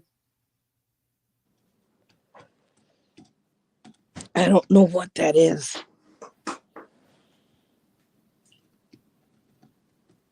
I stumped you guys. Look that up and let me know. And we have to look that up. Yeah, I don't know what that is. I'm just as good. I stumped you guys for once. I'm just kidding. We have. I was gonna say we have like thousands of also cryptids here. Yeah, and that's what I thought. Like a Kishin, it would be like a bestial, like more evil, but it is a bestial kind of like entity. What we would call like, of course, like elementals here and stuff like that. Oh, they got a lot of those. They got a lot of those. One thing that you'll hear urban legend is that the devil lives in the mountains. They're not underneath us, they're in the mountains in Japan. And it's a little bit different. And every February we get rid of bad juju in our house. So we cleanse our house, and um anything that's not right, you throw dried soybeans. It's called Sister Boon. That's what we do every year in February. So it's like one of those cleansing months. And it's you have to do that ritual. So the Kishin Irene is, it says, the Japanese demon god. Do they have the name in Japanese? I always thought it was like it meant multiple, like it could be like a superhuman. So the picture of it, Irene.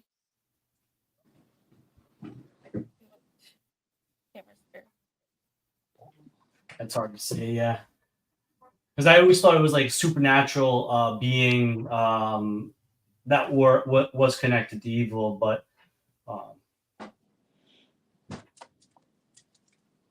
maybe it is just one being. But I always thought it would be multiple. Kishin の知ってる？ Kishin。 何化身？ うん。 化身化けた姿。で、何？ 例えば猫の化身って言ったら、猫が変わった人間 I love hearing it. Okay. わかった？ So it has 顔が変わるでしょうね。いろんなものこれに。人間になったりするわけです。 Okay. It could be a もともと猫で人間になったのを、 I love it. 彼女は猫の化身だった。 Okay. もともと猫ね。いや、例えばよ、for example。うん。だから別に犬の化身でもあるし、蛇の化身でもある。 Okay. It's like a spirit that can change. It's a shapeshifter. It can change different faces. Yeah. Yeah, it can have different faces. Like one can be a cat, it can be a dog, it can be a snake, it can be any kind of head that it wants to be. Yeah, it's kind of like our interpretation here, like a skinwalker. Yeah, yeah. Yeah. So Well, it has many faces. there's a lot of urban legends over here that can shapeshift, though. That's part of the issue is you can't look it up because there's thousands that are Yeah. said to do that. That's why I asked my husband. I loved it. It's like a little bit of introduction for my trip next year. I love it. It's awesome. And there's a lot of weird things that happens here. Like they say, don't live near a train station because the tiki tiki will come after you, right? Tiki tiki was a person Okay, with a you've had to have heard of her. yeah. だからさ、日本の昔話にさ、うん猫の化身とか言ったら、こう人間の体してるんだけど、うんまあタヌキとかね、うん人間の体してるけど、尻尾はタヌキとか猫とか、キツネとか。My husband said it looks like a person. Kashin looks like a person, but it have a tail like a raccoon dog, or it have a tail like a cat, or it have a tail like a dog. So it has an entity that has a person's body, but an animal in the face, and you can tell because it has a tail of that animal. Tanukis are the cutest things, though. Yeah. When you come, give me a hoot because there's a lot of things that you'd love to learn. Oh, trust me. I like I said, I've read a lot into it, but like I said earlier, experiencing it is a different thing, right? Yeah, You go yourself in the actual environment instead of reading it. Like, and that's why, like I said, with demonology being an academic and then being an applied version of it, it's like you get to apply what you've learned. So, like learning what I'm from you guys and what I've done a lot with my research and my own love of Japanese culture, to actually then apply it and see it and live and breathe it for 2 weeks, it's going to be a whole nother thing. Like, I think one of the funniest things to laugh about is the Anru, which is with the interpretation of the ring, right? The Yuri. I think that one of those that was Yuri. Yuri, yeah. That was like one of the things that really like kind of like made me love the supernatural realms of the Japanese culture because we have a lot of interpretations of that in Western culture. Like Bloody Mary is kind of a variation of that, right? We got that too here. Yeah. So her name is Hanaka-san here. Is that what it is, Irene? Yeah.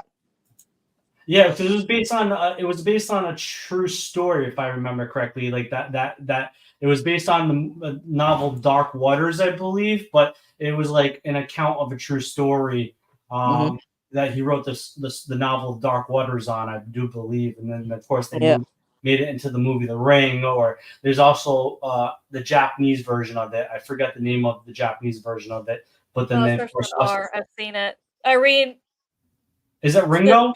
The guest, yes. I was gonna say the guest. You remember 2 days ago? The guest he held it up. That's the movie he held up. It was The Ring, but it was the Japanese Ring. Yeah.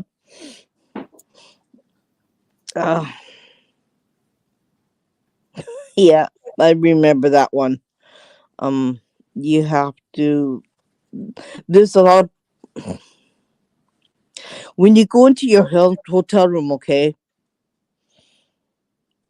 it can be. Oh God, am I gonna do this or not? The hotels here can be haunted, okay?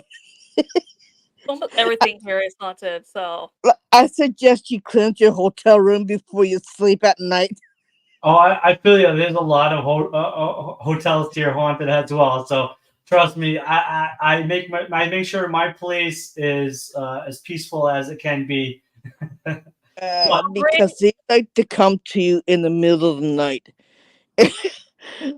I had it twice done to me, and I forgot to do it. And I said, "Well, this room is nice, blah blah blah." And then, okay, yeah, what the heck are you doing here in the middle of the night? I forgot to do it. And yeah, my head's a blank when I go in the hotel room. So yeah, just cleanse your hotel room when you come Bring sea salt. before you enter it. Sea salt's part of my armada. Yeah. It's just really, yeah. It can get crazy, okay? And they usually come at 3:00 in the morning. That's what we call the witching hour here in Western Yeah, culture. yeah, from 2 to 4 a.m. Yeah. Yep. Sometimes I can't get back to sleep again when that happens. You know, one thing I'll say I'm fortunate about, and I'm knocking on wood right now, not to throw caution to wind, but I've slept at so many haunted locations in this country, of course, in Romania. I did a tour of Transylvania and went to some of the craziest places. But I've been fortunate enough to never be woken up in my sleep. I am the heaviest sleeper in the world. I could probably even sleep through an earthquake. I don't want to test that, but but I likely probably could. I am the heaviest sleeper in the world. Like I was gonna say they're probably doing stuff right in front of you. You just didn't wake up, and they're like, "What is with this guy?" Yeah, right. Is he dead? It's Like, it's they're like, nuts. I am poking him. Yeah. I'm screaming, and he's not doing anything. I had one investigation I did. One of my teammates like woke up in the middle of the night because something was like bothering him, and he screamed so loud. And I'm only telling this in the ways that he told me in the morning. He's like, I yelled so loud, I woke everybody up. Like they came crashing through the doors. Like, what's going on? What's going on? Where the hell is James? They peek into my door. I'm like, and he told me that story. I'm like, I could, like the walls could be falling around me, and I'd still be fucking sleeping. Like I'd be screwed if there was a fire because I'd be dead. I'd be a James kebab. You'd be like, well, at least he passed away in his sleep. That's what I'm saying. Like, but you know what's unfortunate though? I always say the best way to go out is in your sleep, right? Yeah. My luck, which is a very lack of, is that I will not die in my sleep, even though I sleep through every freaking thing else. My death will not be through my sleep. That is, I know what's going to happen. I'm going to die in suffering instead of being in sleep. I don't sleep. I'll tell you, being what I am, I don't sleep at night. I don't sleep very well.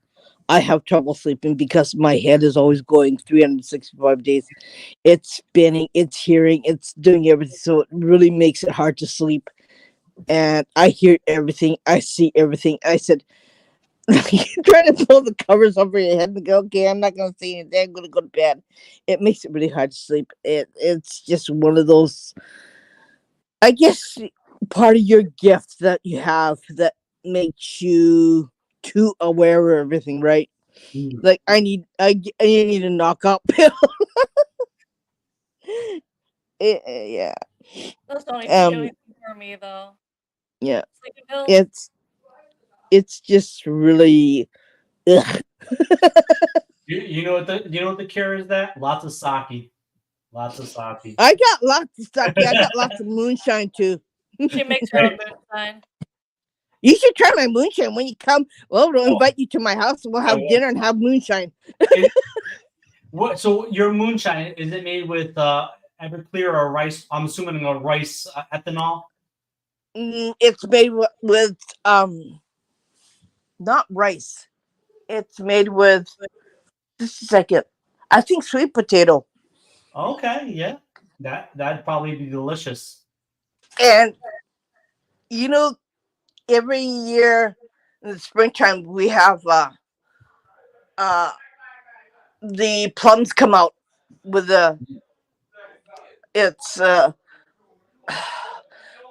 we call it sakura, and Yeah. they have plums. Oh, They fruit. that And was good. this is last year's. Yeah, I think a plum here, I think would be like more like kind of This like is this year's. be like a brandy, I believe. Plum or something like that would be a brandy or something, if I Yeah. remember. But Yeah. that looks good. And It looks like I would get screwed big time. yeah, you can't drink it straight because it's too strong. Oh. You have to have ice with it. Yeah, when I was in Romania, right, they have in their culture, right, of course they've been a little bit more modernized in medicines and stuff like that, but they have a thing. They have it's called palinka there. Oh my god, palinka is the strongest crap I've ever had in my life. Like if you like legitimately like if you in that culture if they're sick, they take a shot of palinka and you are like you feel like $1,000. I got very sick in Romania, and I wasn't really drinking at that time. Like I actually was sober for 3 years. It's not because I was an alcoholic, but I had a cigarette issue, and so I quit drinking and smoking for 3 years. And but when I was in Romania, I got very sick, and I was like, let me try some of it. I was cured. It was like a miracle. Like it like kicked the cold out of me, and I was like dancing and partying after that with palinka. Yeah, it's my husband had a toothache, and it was a Sunday, and he couldn't go to the dentist. I said, "I'll give you some of this." Man, he was flying. Oh, I can imagine. Hey. It was so funny. He just zonked right out in 2 seconds. I said, "Okay, it seems like it worked. Okay, now I'm gonna go to bed." No more tooth pain. No more tooth pain. It was so funny. The funny thing is that he woke up the next day. He goes, "Oh, I feel good." I go, "Okay." He cured his ailment with some strong stuff.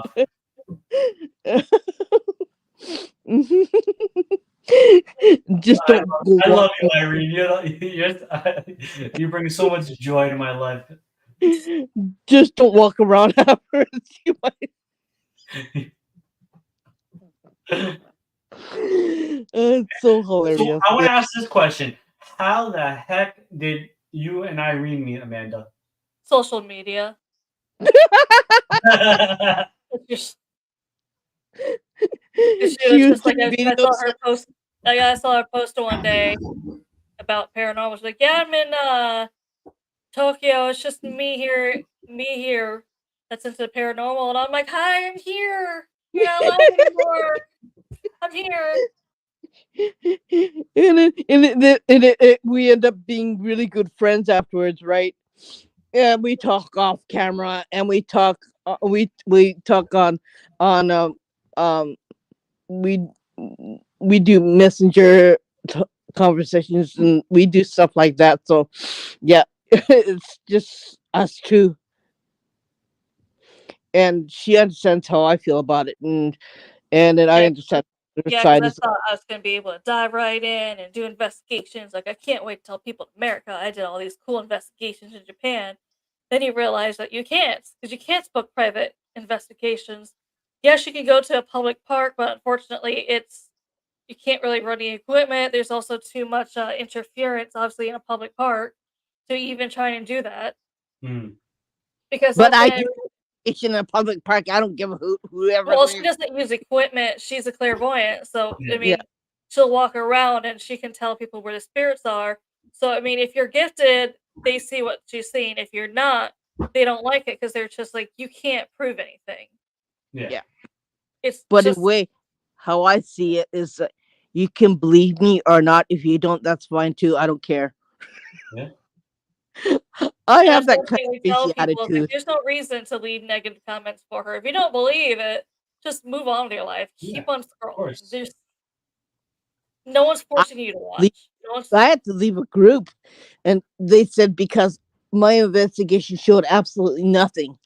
because I don't use this fancy rinky dinky equipment. Like, I don't spend hundreds of dollars using crazy equipment. And they said, your investigation showed up absolutely nothing. So we're going to remove you from our group. I said, fine. Bye. I went like that. Yeah, everybody has I different. don't Everybody has different give a techniques. I hoot. don't like.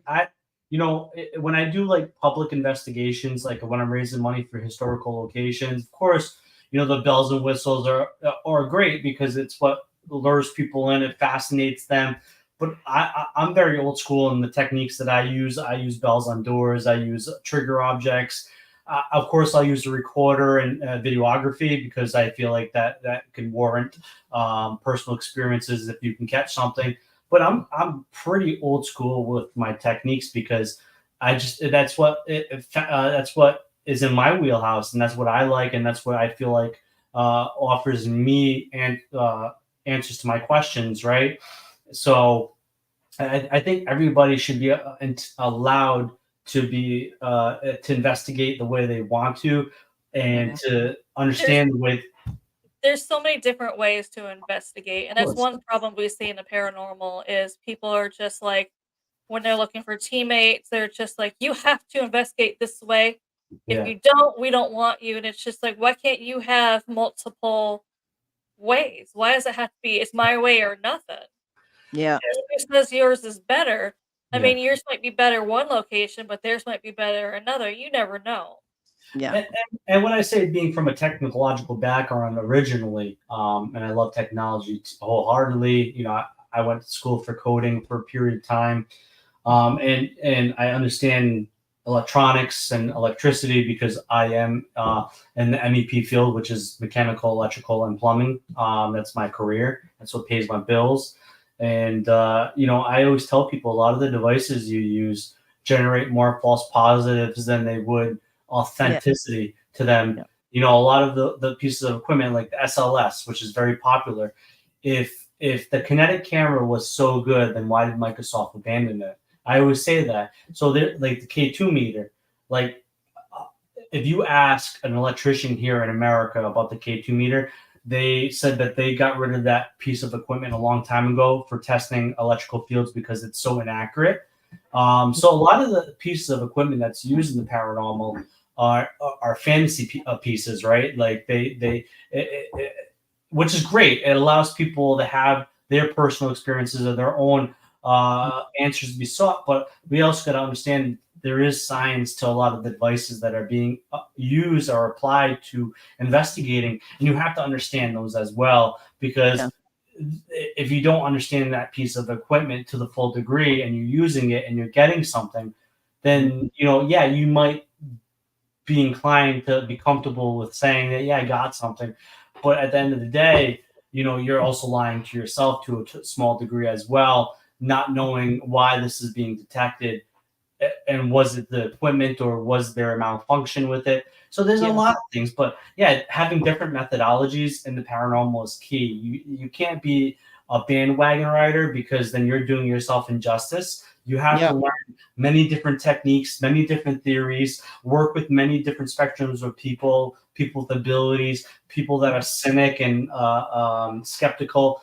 You have to, because it just makes you, for one, a better investigator, but it also makes you a better person, because I really truly believe, and I always said that by the time I die, I hope I am a citizen of the world, that I've understood many different cultures, many different viewpoints, and I can swallow that and understand that there are so many different people on this world, and there's so many different ways of living it.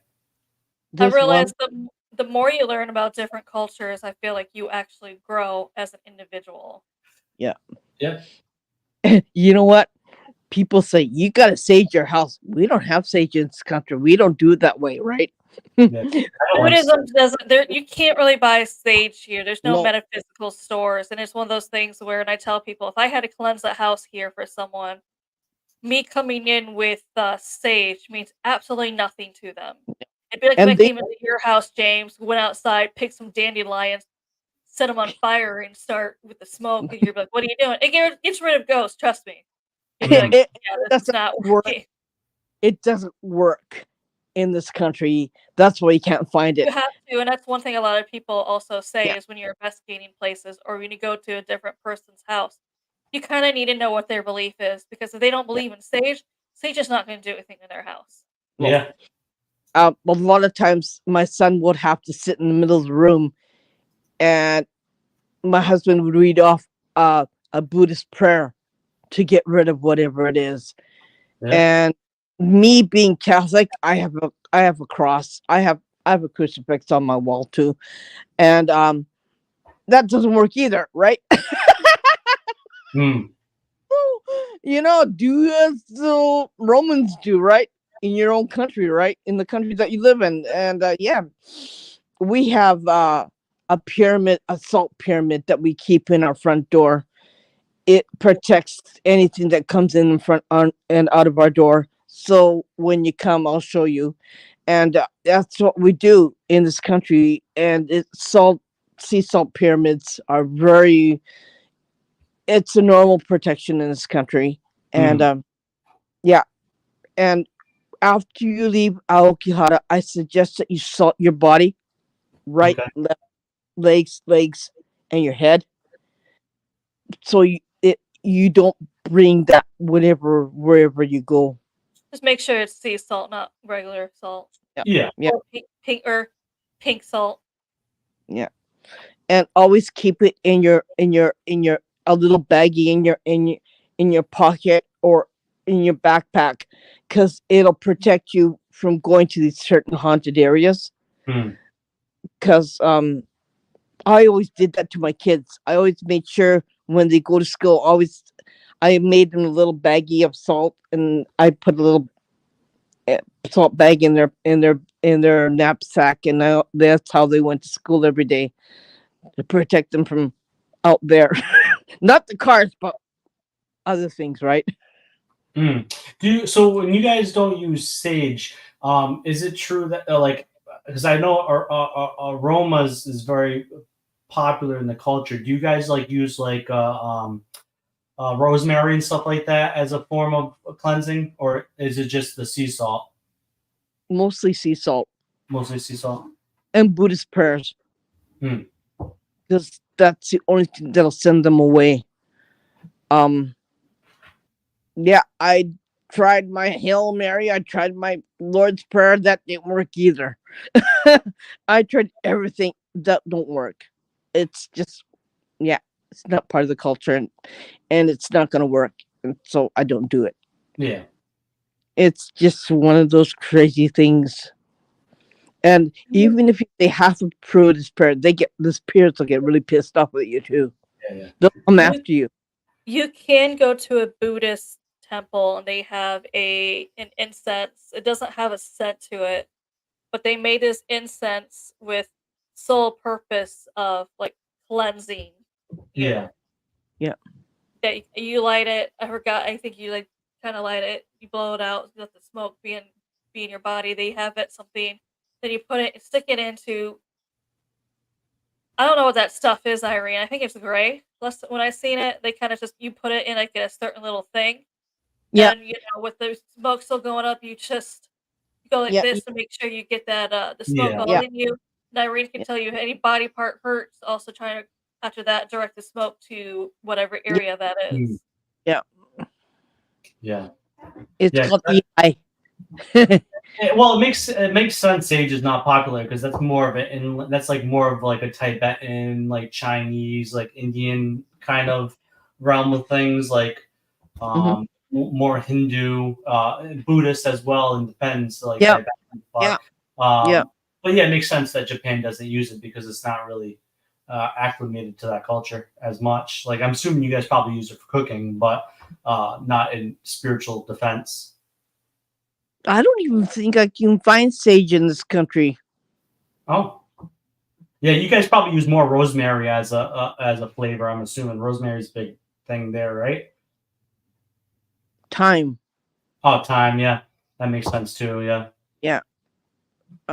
And laurier is another one that we use, and a lot of shiso as well, right? The green or purple leaf shiso. shiso. Yeah. Yeah. Yeah. It's really hard to find stuff that's introduced to this country because it can get really expensive. I can imagine. Yeah, I'm so used to it. But yeah, it's just one of those herbs that really hard to find. That's why my friend in Indiana sends me a care package of all kinds of stuff that I need. So over there, like let's talk about currency just to prepare myself. So a yen to a dollar. Man, you might know more about Last that. time I checked, it was $1.55 per yen. Now the issue is when you come here, one thing we were just recently talking about is because the yen is so weak right now, is it usually at least at 150, right? As of lately. Last summer it was like between like 130 to like 136. Kind of obviously it varies each day. So But right now, it's 150 yen per dollar.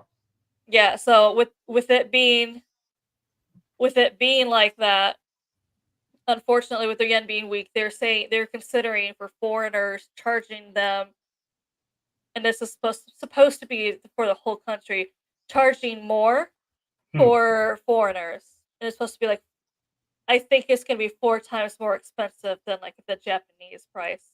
Oh gosh. So if Irene and I went to the same place, supposedly I'm supposed to be getting charged 4 times more for the same thing Irene buys. It's not. That's what they're talking about. I don't think it's been approved as of yet, but it is something that they're currently considering. But they're gonna get a lot of backlash from doing that. So it's just Especially with tourism now picking up, yeah. because uh, it, Japan was not on the top 15 list for places visited until the last few years. Now, obviously, it's starting to change where Japan is now rising in that, and that Mhm. has something to do with it. So now you have a lot of more and more foreigners coming in to spend their money. So that's also what she was saying is that's gonna get a lot of pushback. Yeah. Yeah, no, Be- it's surprising to me because like to me, Japan's always been my destination. So like Yeah. I can imagine. I don't understand why it wouldn't be on the top list because it's beautiful. Yeah, because I was looking at it and it wasn't on the list until at least not too long ago, which was Crazy. surprising to me. But now all of a sudden it's starting to increase and more people in tourists coming in to visit. So like, yeah, you're just if that happens, unfortunately, you're probably going to see a decrease in tourism because they're just like, I'll yeah. just go somewhere else Oh, where I of don't have to course. pay 4 times the amount. Yeah, for sure. And think about it too. I don't know how much Japan actually cares about tourism, but it's also beneficial for the economy too. Yeah, so Mhm. that's what they're also saying is economy-wise, it's starting to do a lot of good. Yeah. However, I will say coming over here as an American, you will see for some odd reason people come overseas, visit overseas, and they assume I can do what I want. It's not going to reach anyone at home. So then all of a sudden you see these viral videos of people just coming over here and being like so disrespectful here. Yeah. Mm.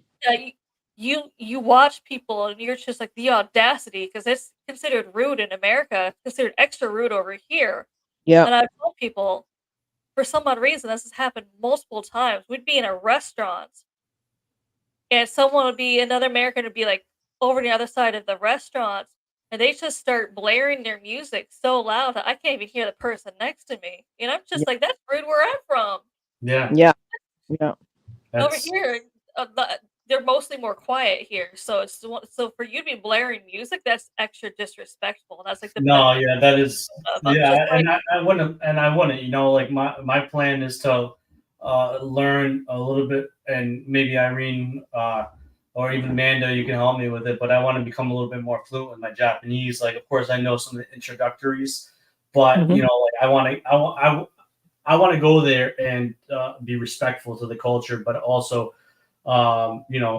understand the traditions and culture a little bit better because I want to go there with respect. I don't want them saying thinking, oh, Nella American, Nella dickhead, So One thing I'm gonna teach you right now: you don't tip in this country, okay? that's what I heard. Yes. that was so weird for us at first because we wanted to tip and we felt so weird for the longest time That's walking a away without disrespect tipping. thing when you tip, right? Yeah, Yeah. you Yeah. leave extra money, they will run down the road to give it back to you because they're just like, no extra money. No, Yeah. they want to give it back to you because there's only after 11 o'clock. That's the only time when you get a service charge. And that's called tipping after 11 o'clock at night. But other than that, That's still yeah, included in your bill. You don't pay yeah, them extra money. and mostly cash. So if Oh you yeah, have, definitely make sure you have cash because yes, this is Japan, but there's still a lot of places over here that's cash only. That's very Yeah. interesting. I'm And that's what we assuming. tell because people I'm are like, assuming. oh, in America, I can use my card for Yeah. anything. And I'm like, that's not the case here. Make sure you have cash, or at Yeah. least, I mean, go to a 7-Eleven if you run out of cash. But I would still recommend bringing a good amount of cash with yeah, you, just yeah, because obviously you're not only going to have an ATM fee, but you're also going to have the international fee. And I'm like, Yeah, of just course. bring money so you don't have to pay that international fee. I'm assuming there's currency transitional sites there as well. Like if I bring dollars, I can get it translated to the yen. Would they take the There dollar are exchange places, yeah, especially at like the places? airport. yeah.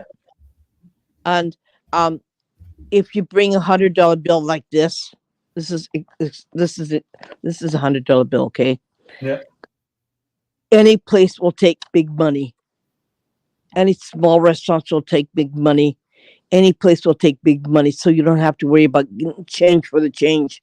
Oh, You you don't are need. gonna want to change purse though, because I mean that what she just showed you. That's okay. But that's 100. Yeah, that's definitely $100. But like 1,000 yen, the 1,000 yen one, that's just equivalent to basically like our $10, basically, Yeah, give or take whatever the yeah, currency is. But 1,000 yen is basically like $10 So here. that's basically about like 75 cents US dollar then. I mean US cent 75 cents 100 to a dollar. To a yen. because Whatever. you Yeah, said like whatever. $150 yens a dollar, right? So Yeah. yeah, yeah. So it'd be about 75 cents, a little bit more than that. yeah. And And anything less than the $1,000 bill there is coin. So you're gonna make sure you have a coin purse, so you're gonna be struggling. you're gonna have a lot of coins. Yeah. Yeah, you'll have a lot of coins. Are the coins still the round with the square in the center? No. No. What do the coins look like now? Oh wait, I'll show you. It's before payday, so I'm really rough up for money. Hold on. Whatever the 1 yen is like the lightest thing you'll ever touch, especially currency wise. This is like a dime. Okay.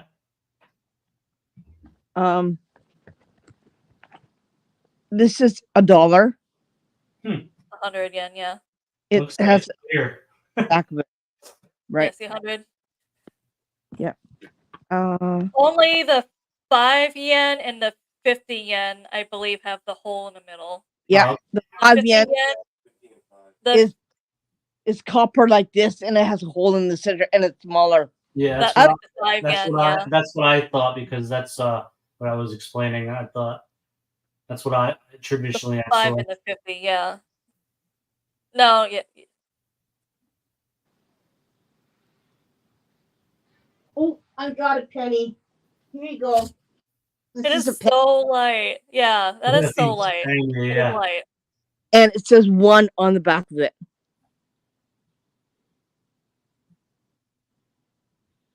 That's like a penny. It's so light. If you want to get rid of it, go to a convenience store, pay with all your change. Because Machines do not take the 1s or the 5s. Yeah. So you have to empty out your wallet when you finish the day, because Well, machines besides the convenience stores break your usually. wallet. Yeah. Really, it's gonna bust your wallet. I mean it. So yeah. It's easier to get rid of your coins. I'd get rid of my coins at the end of the day. That's why my wallet's so light. So would you say, out of like some of the major area, would I'm assuming like Tokyo would probably take more cards than a lot of other places in Japan. Cash. Oh, it is all cash in Tokyo, huh? It's nationwide, yeah. That's That's crazy. what I'm saying. 'Cause everyone assumes they see all the videos of the futuristic stuff in Japan, and it's just like there's still a lot of mom and pop places that you're gonna need cash. It's not like Too. not everywhere takes cards, so definitely have. Big restaurants will take cards, but small restaurants like mom and pop restaurants, like Amanda says, And will only stores, take. yeah. Yeah. Good to know. And the smaller ones obviously have like the better food. Yeah. Usually. Yeah. Mm. Than the chain restaurants. Yeah. Oh, you're making me salivate right now. I can't wait to have some traditional Japanese food. You know, we got American crumb here, and you know it's good. Don't get me wrong, but oof. Bring an elastic belt because. Oh, trust me. I plan to lose weight before I go there, just so I can return home fat again. And buy some shoes when you get here because you're going to do a lot of walking. Yeah. The shoes here are a lot wider, right, Amanda? Yeah. And they're like E width. They're like triple E width. It's So they're made walking. for long. They're made for more walking than like American shoes. Basically, they know you do a lot more walking here than you do. America just mostly cares about how it looks. Over here, it's more you need to be comfortable on your feet. Yeah, for comfort. Yeah. So there you go. You don't have to worry about losing weight because you walk a lot here. I'm gonna go hardcore. I'm gonna walk in wooden sandals the whole time. I'm gonna wear a kimono with wooden sandals. I see a lot of people do that. That's okay here. It's funny because I know like a lot of people like over there in America will see pictures of like people in kimonos and be like, "You're insensitive to the culture," and they're just like, that's not it at all here. Yeah. They appreciate you wearing it. Like, oh, okay, he respects the culture. Yeah. I probably will buy one and wear one. I'm not even out of like laughter, like unjust to the call, but like I said, when I go there, I want to become intertwined with the culture, you know, and because I have that respect for that culture, you know.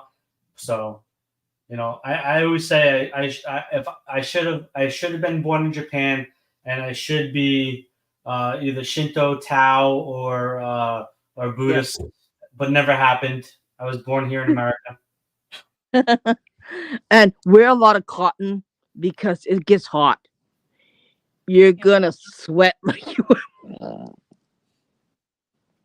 you're gonna sweat like you won't believe. I'm just gonna wear a sumo diaper, whatever that's called. I'm just gonna go run around in that. It gets hot, and you're gonna get a lot of By the time I leave Japan, I might be the size of a sumo. You're gonna have fun. It's fun. It's fun. It's crazy. It's different. It moves a lot quicker. You have to walk a lot faster. That's one thing I have definitely attributes of. I walk very fast, and people get mad at me here. They're like, slow down. Like, no, I'm on a mission. It's you know it's different. It's different. Food is a little bit different too because you can have whatever you want here, right? It's like it's like from every country, from pizza to everything else you can get here, from steak to everything you can eat here in Japan. You don't have to. Pizza is a little bit different here. I mean, pepperoni is. It's funny because I even showed someone like I took pictures of the Domino's menu. The pepperoni pizza is called the American style.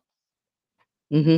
But a lot of it is, this was weird to me, is there's some where they have corn and mayo. Mm-hmm.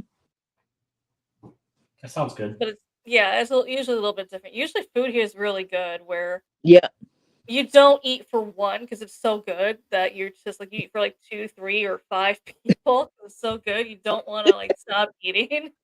Yeah, it's probably, you know, of course, in America we're known for the processed nation of food, so you know it's probably definitely a different quality and taste. Oh yeah, it's less sugar here, and it's not processed like it is there, and that's why people say when they go back to the States from Japan, their body got rid of all that sugar and the processed foods, where they come back and they immediately get sick because their body can't handle the sugar and the processed food. Even our sodas are not as sweet as they are in America. Yeah, I actually have a local store.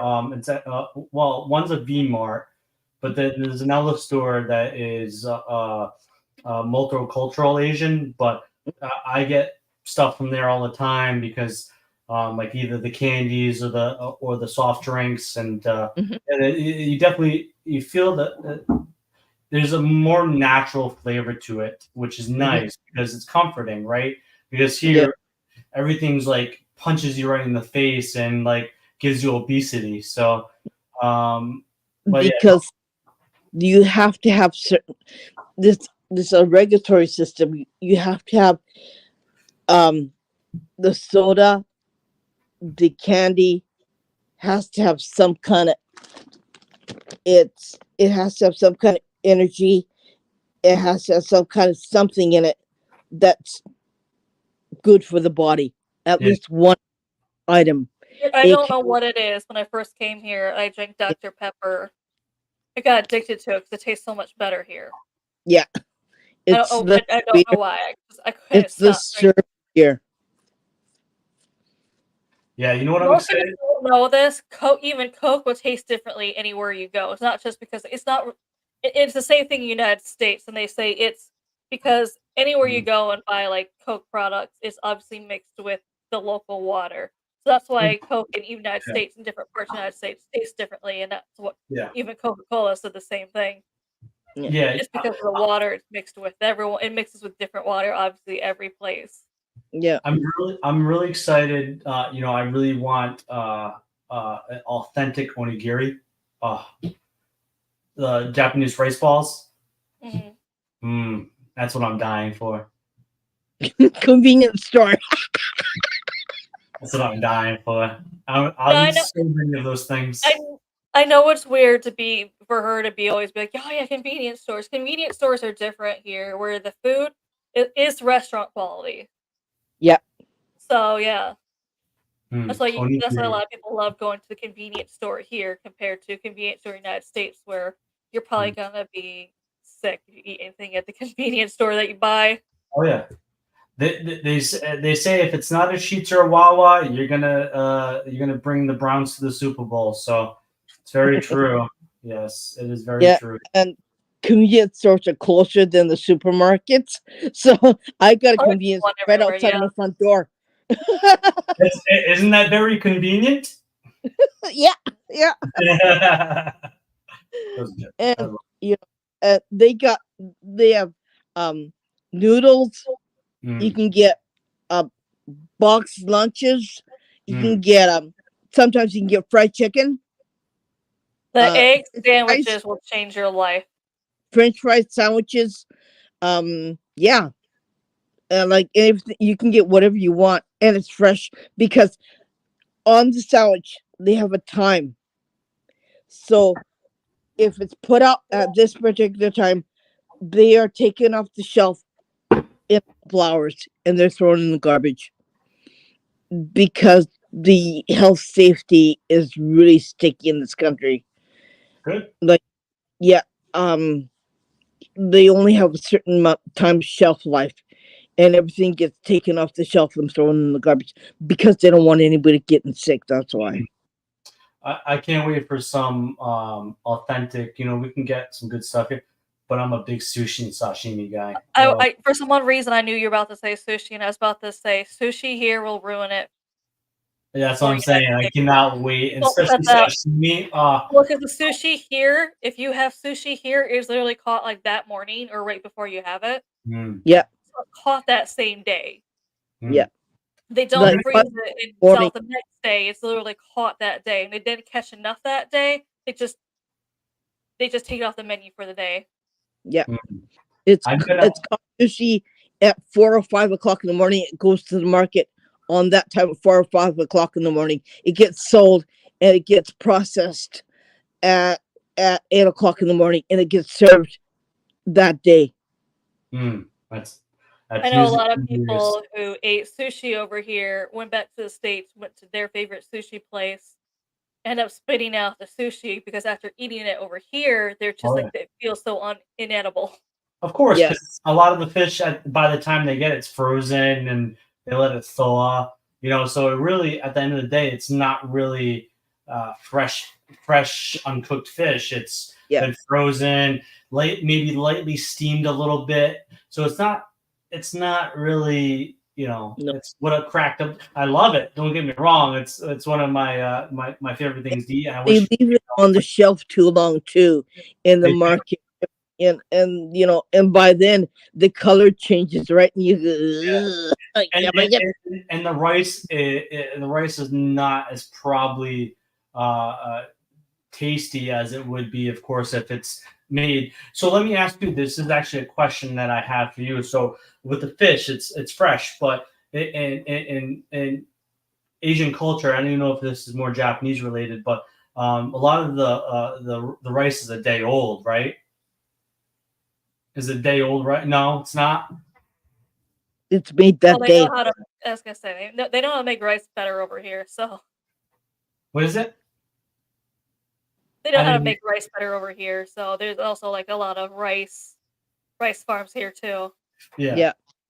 And the best rice comes from the same place where they had the earthquake because the sandy soil. And they make the best sake too. It comes from the sandy soil also. So yeah, I mean, it depends on which part of Japan because rice can be really expensive in a really good area, and rice can be really cheap in a really bad area. I'm gonna try to pull up with the places I'm going. Give me a second. I want to try to see. And I can tell you my, like I said, 99% certain, but I have a few obstacles to face. Having two kids is a difficult thing when you're away for 2 weeks. All right, here. I've got kids too. Don't worry, they're on their PS5 all day. Well, I have a 2-year-old as of next Monday, and then I have a 7-year-old. So the 7-year-old, yeah, video game central, but 2-year-old, Yeah. is a little bit. Where is it? Oh, is this it? Yes, it is. Let me pull it up. I'll tell you right now.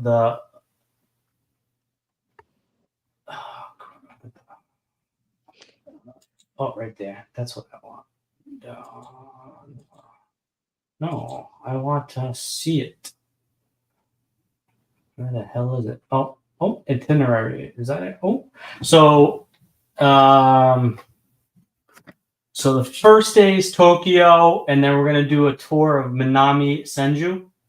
Mm-hmm. Yeah. And then we're gonna stay at the Hotel Gracery Shinjuku. Mm-hmm. And then Shinjuku, you have to be careful because there's a lot of Japanese mafia around their area. So just don't do anything stupid in that area. why won't let me see? Oh, come on! Accept all cookies. Oh, there we go. Read more. Oh, come on, really? Let me see. Oh, let me do that. Sorry, give me a second. I'm having technical difficulties. All right. Oh, okay. Got sent to my email. Okay, cool. Beans. Did Oh, you look at see that. that, Fast. him? What's that, Aaron? Do you see that behind him? Yeah, I've been seeing it move throughout the podcast. Yeah, that was I was doing this. It's kind of mm-hmm.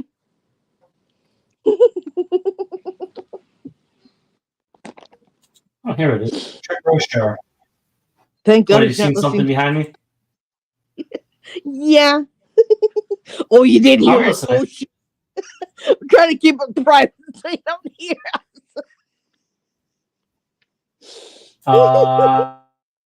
So let's see. Here we Figured go. that's also why your cat was in the podcast. What? But Yeah. facing so many So times. the cat was screaming and yelling because he was watching that. All right. So day 2 is Tokyo still. We're going to Sensoji Temple. Mm-hmm. We're having a traditional tea ceremony at Hapoen. I'm going to butcher some of these names. We're going to Meiji Jingu Shrine. Mm-hmm. Yeah. We're going to Ikubukuru's Sunshine. Mm-hmm. That's not too far away from where I live. Toyama Park. Mm-hmm. Toyama then- Park is haunted. Just be careful. And then day 3, we're going to Yamanashi. Yamanashi-ken. And then we're yeah. Or yeah. that's headed out to Mount Fuji. Yeah, we're going to Himuro Mansion. Mm-hmm. Garanbuki. And then that's that. Day 4, we're going to we're at Yamanashi still, and that's when we're doing Ekugohara, and that's all day. Day 5 is Hakone. Hakone? Hakone, yeah. Yeah, Hakone. We're going to the hot springs. Yeah. We're doing local delicacies, traditional Japanese art, cultural exploration. You know when you go to hot springs, you know you're supposed to go in the buff. You know that, right? What does it say that again? You're not supposed to wear any bathing suits or nothing. You're supposed to be in the buff. You know that, right? Oh, I'm gonna let it swing around. Don't worry, girl. And then, I was like, you're separated from women, though. There's a men's side and a women's side. Yeah. Then day 6, we're going to Kyoto. Kyoto, yeah. Going to Kankuji Temple, the Golden Pavilion. We're going to the Gion district. And then we're going to some spots and doing a tour. I'm surprised they're allowing you in the Gion district. Yeah. And day 7, still Kyoto. We're going to Awata Tayasi Festival. And then we're also going to the Roshiyama Bamboo Forest. And then day 8, we're checking the temples. So we're going to Renegoen, right? I can't probably say that right. We're having lunch in Higoshiyama district. Fushimi Inari, as I said, I wanted to see the gates. Inari Shrine, yeah. We're going to Kiyomizu Kiyomizu Temple. Probably butcher that again. But then day 9, we're going to Nara. Nara is in the mountains. You'll be able to see the deer. Yeah, we're going to Kasuga Tayasha. Today G Temple. Nara Park. We're going to I guess a Suka, Nara.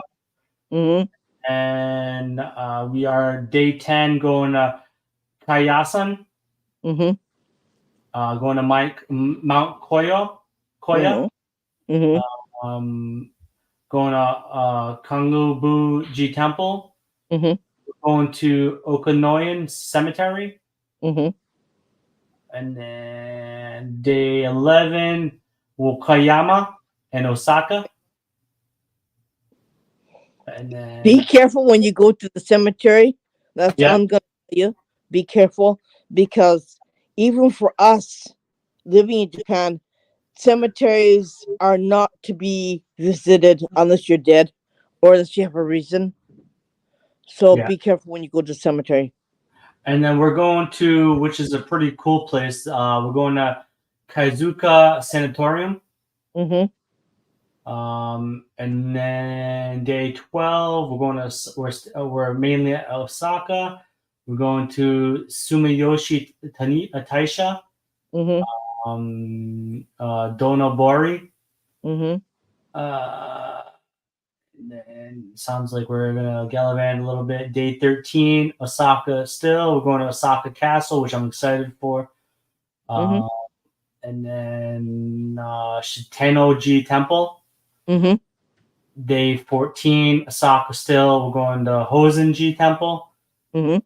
Senseke. And then Dark Osaka walking tour. And then we're having a celebration dinner. And then day 15, we head back to Tokyo, I think. Oh, no. No, we're actually flying out of Kansai International Airport. And that's when we leave. So we're there for a total of 15 days. I think that's in Osaka. What is it? I think that airport is the one in Osaka.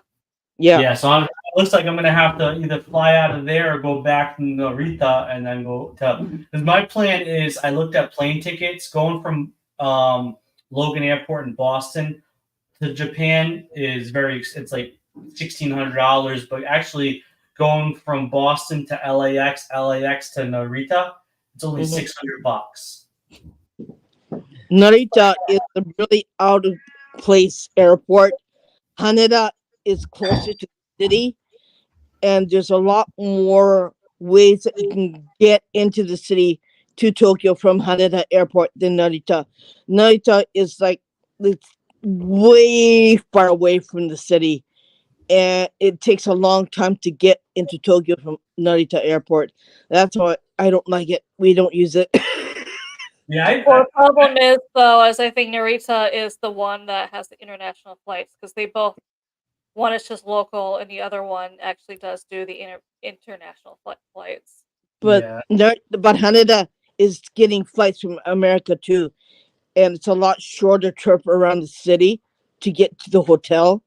But if usually have buses, okay, like big, it's called limousine coach, and they all come out of Haneda Airport. So from Narita, you have to go to Haneda, and from Haneda, you hop on a bus and you go to your hotel. So it's a lot. It's a lot easier. The good thing is my plan is because it's 15 days, my plan is to get there a few days earlier just so I can take it in myself. So I just got to figure out if I do, however I figure that out, like, of course, I got to figure out my own hotel or my own accommodations for those few days because everything else in that 15-day time frame is covered fully. So I just got to figure out if I do come a few days earlier, my accommodations until I transfer into the accommodations covered part of the package. So, but I definitely want to come a few days earlier. So, because I know it's going to at least be a full day of travel, which is going to suck, but it'll be well worth it. Yeah, Narita Express is a train that takes you to the city, so you can take that one too if you want to. We usually take the bus. We used to take the limousine bus because it's a lot easier. But Narita Express is another train that you can take. It takes you right to the city, and it's a lot easier. But yeah. But I have about probably 10 minutes more, and then I am going to hit the haystack. All right. Well, thank you so much for joining us. We appreciate it. We'll have to have you back on again. Yeah, I'm sorry for the technical issues at the beginning and being 8 minutes late, but I definitely had a good time. Amanda, Irene, you know, Amanda, not this, Irene, you made my whole day. You are a full ball of energy. I love it. Don't forget to look me up and message me when you get a chance to. And when I get there, I'm definitely gonna. I would definitely love to get together. That'd be awesome, Amanda. I know you're a little far away, but if somehow, some way you can come down or up or however, love to meet you as well in person, and maybe we can break some bread, as we would say here. Yeah. That would be great.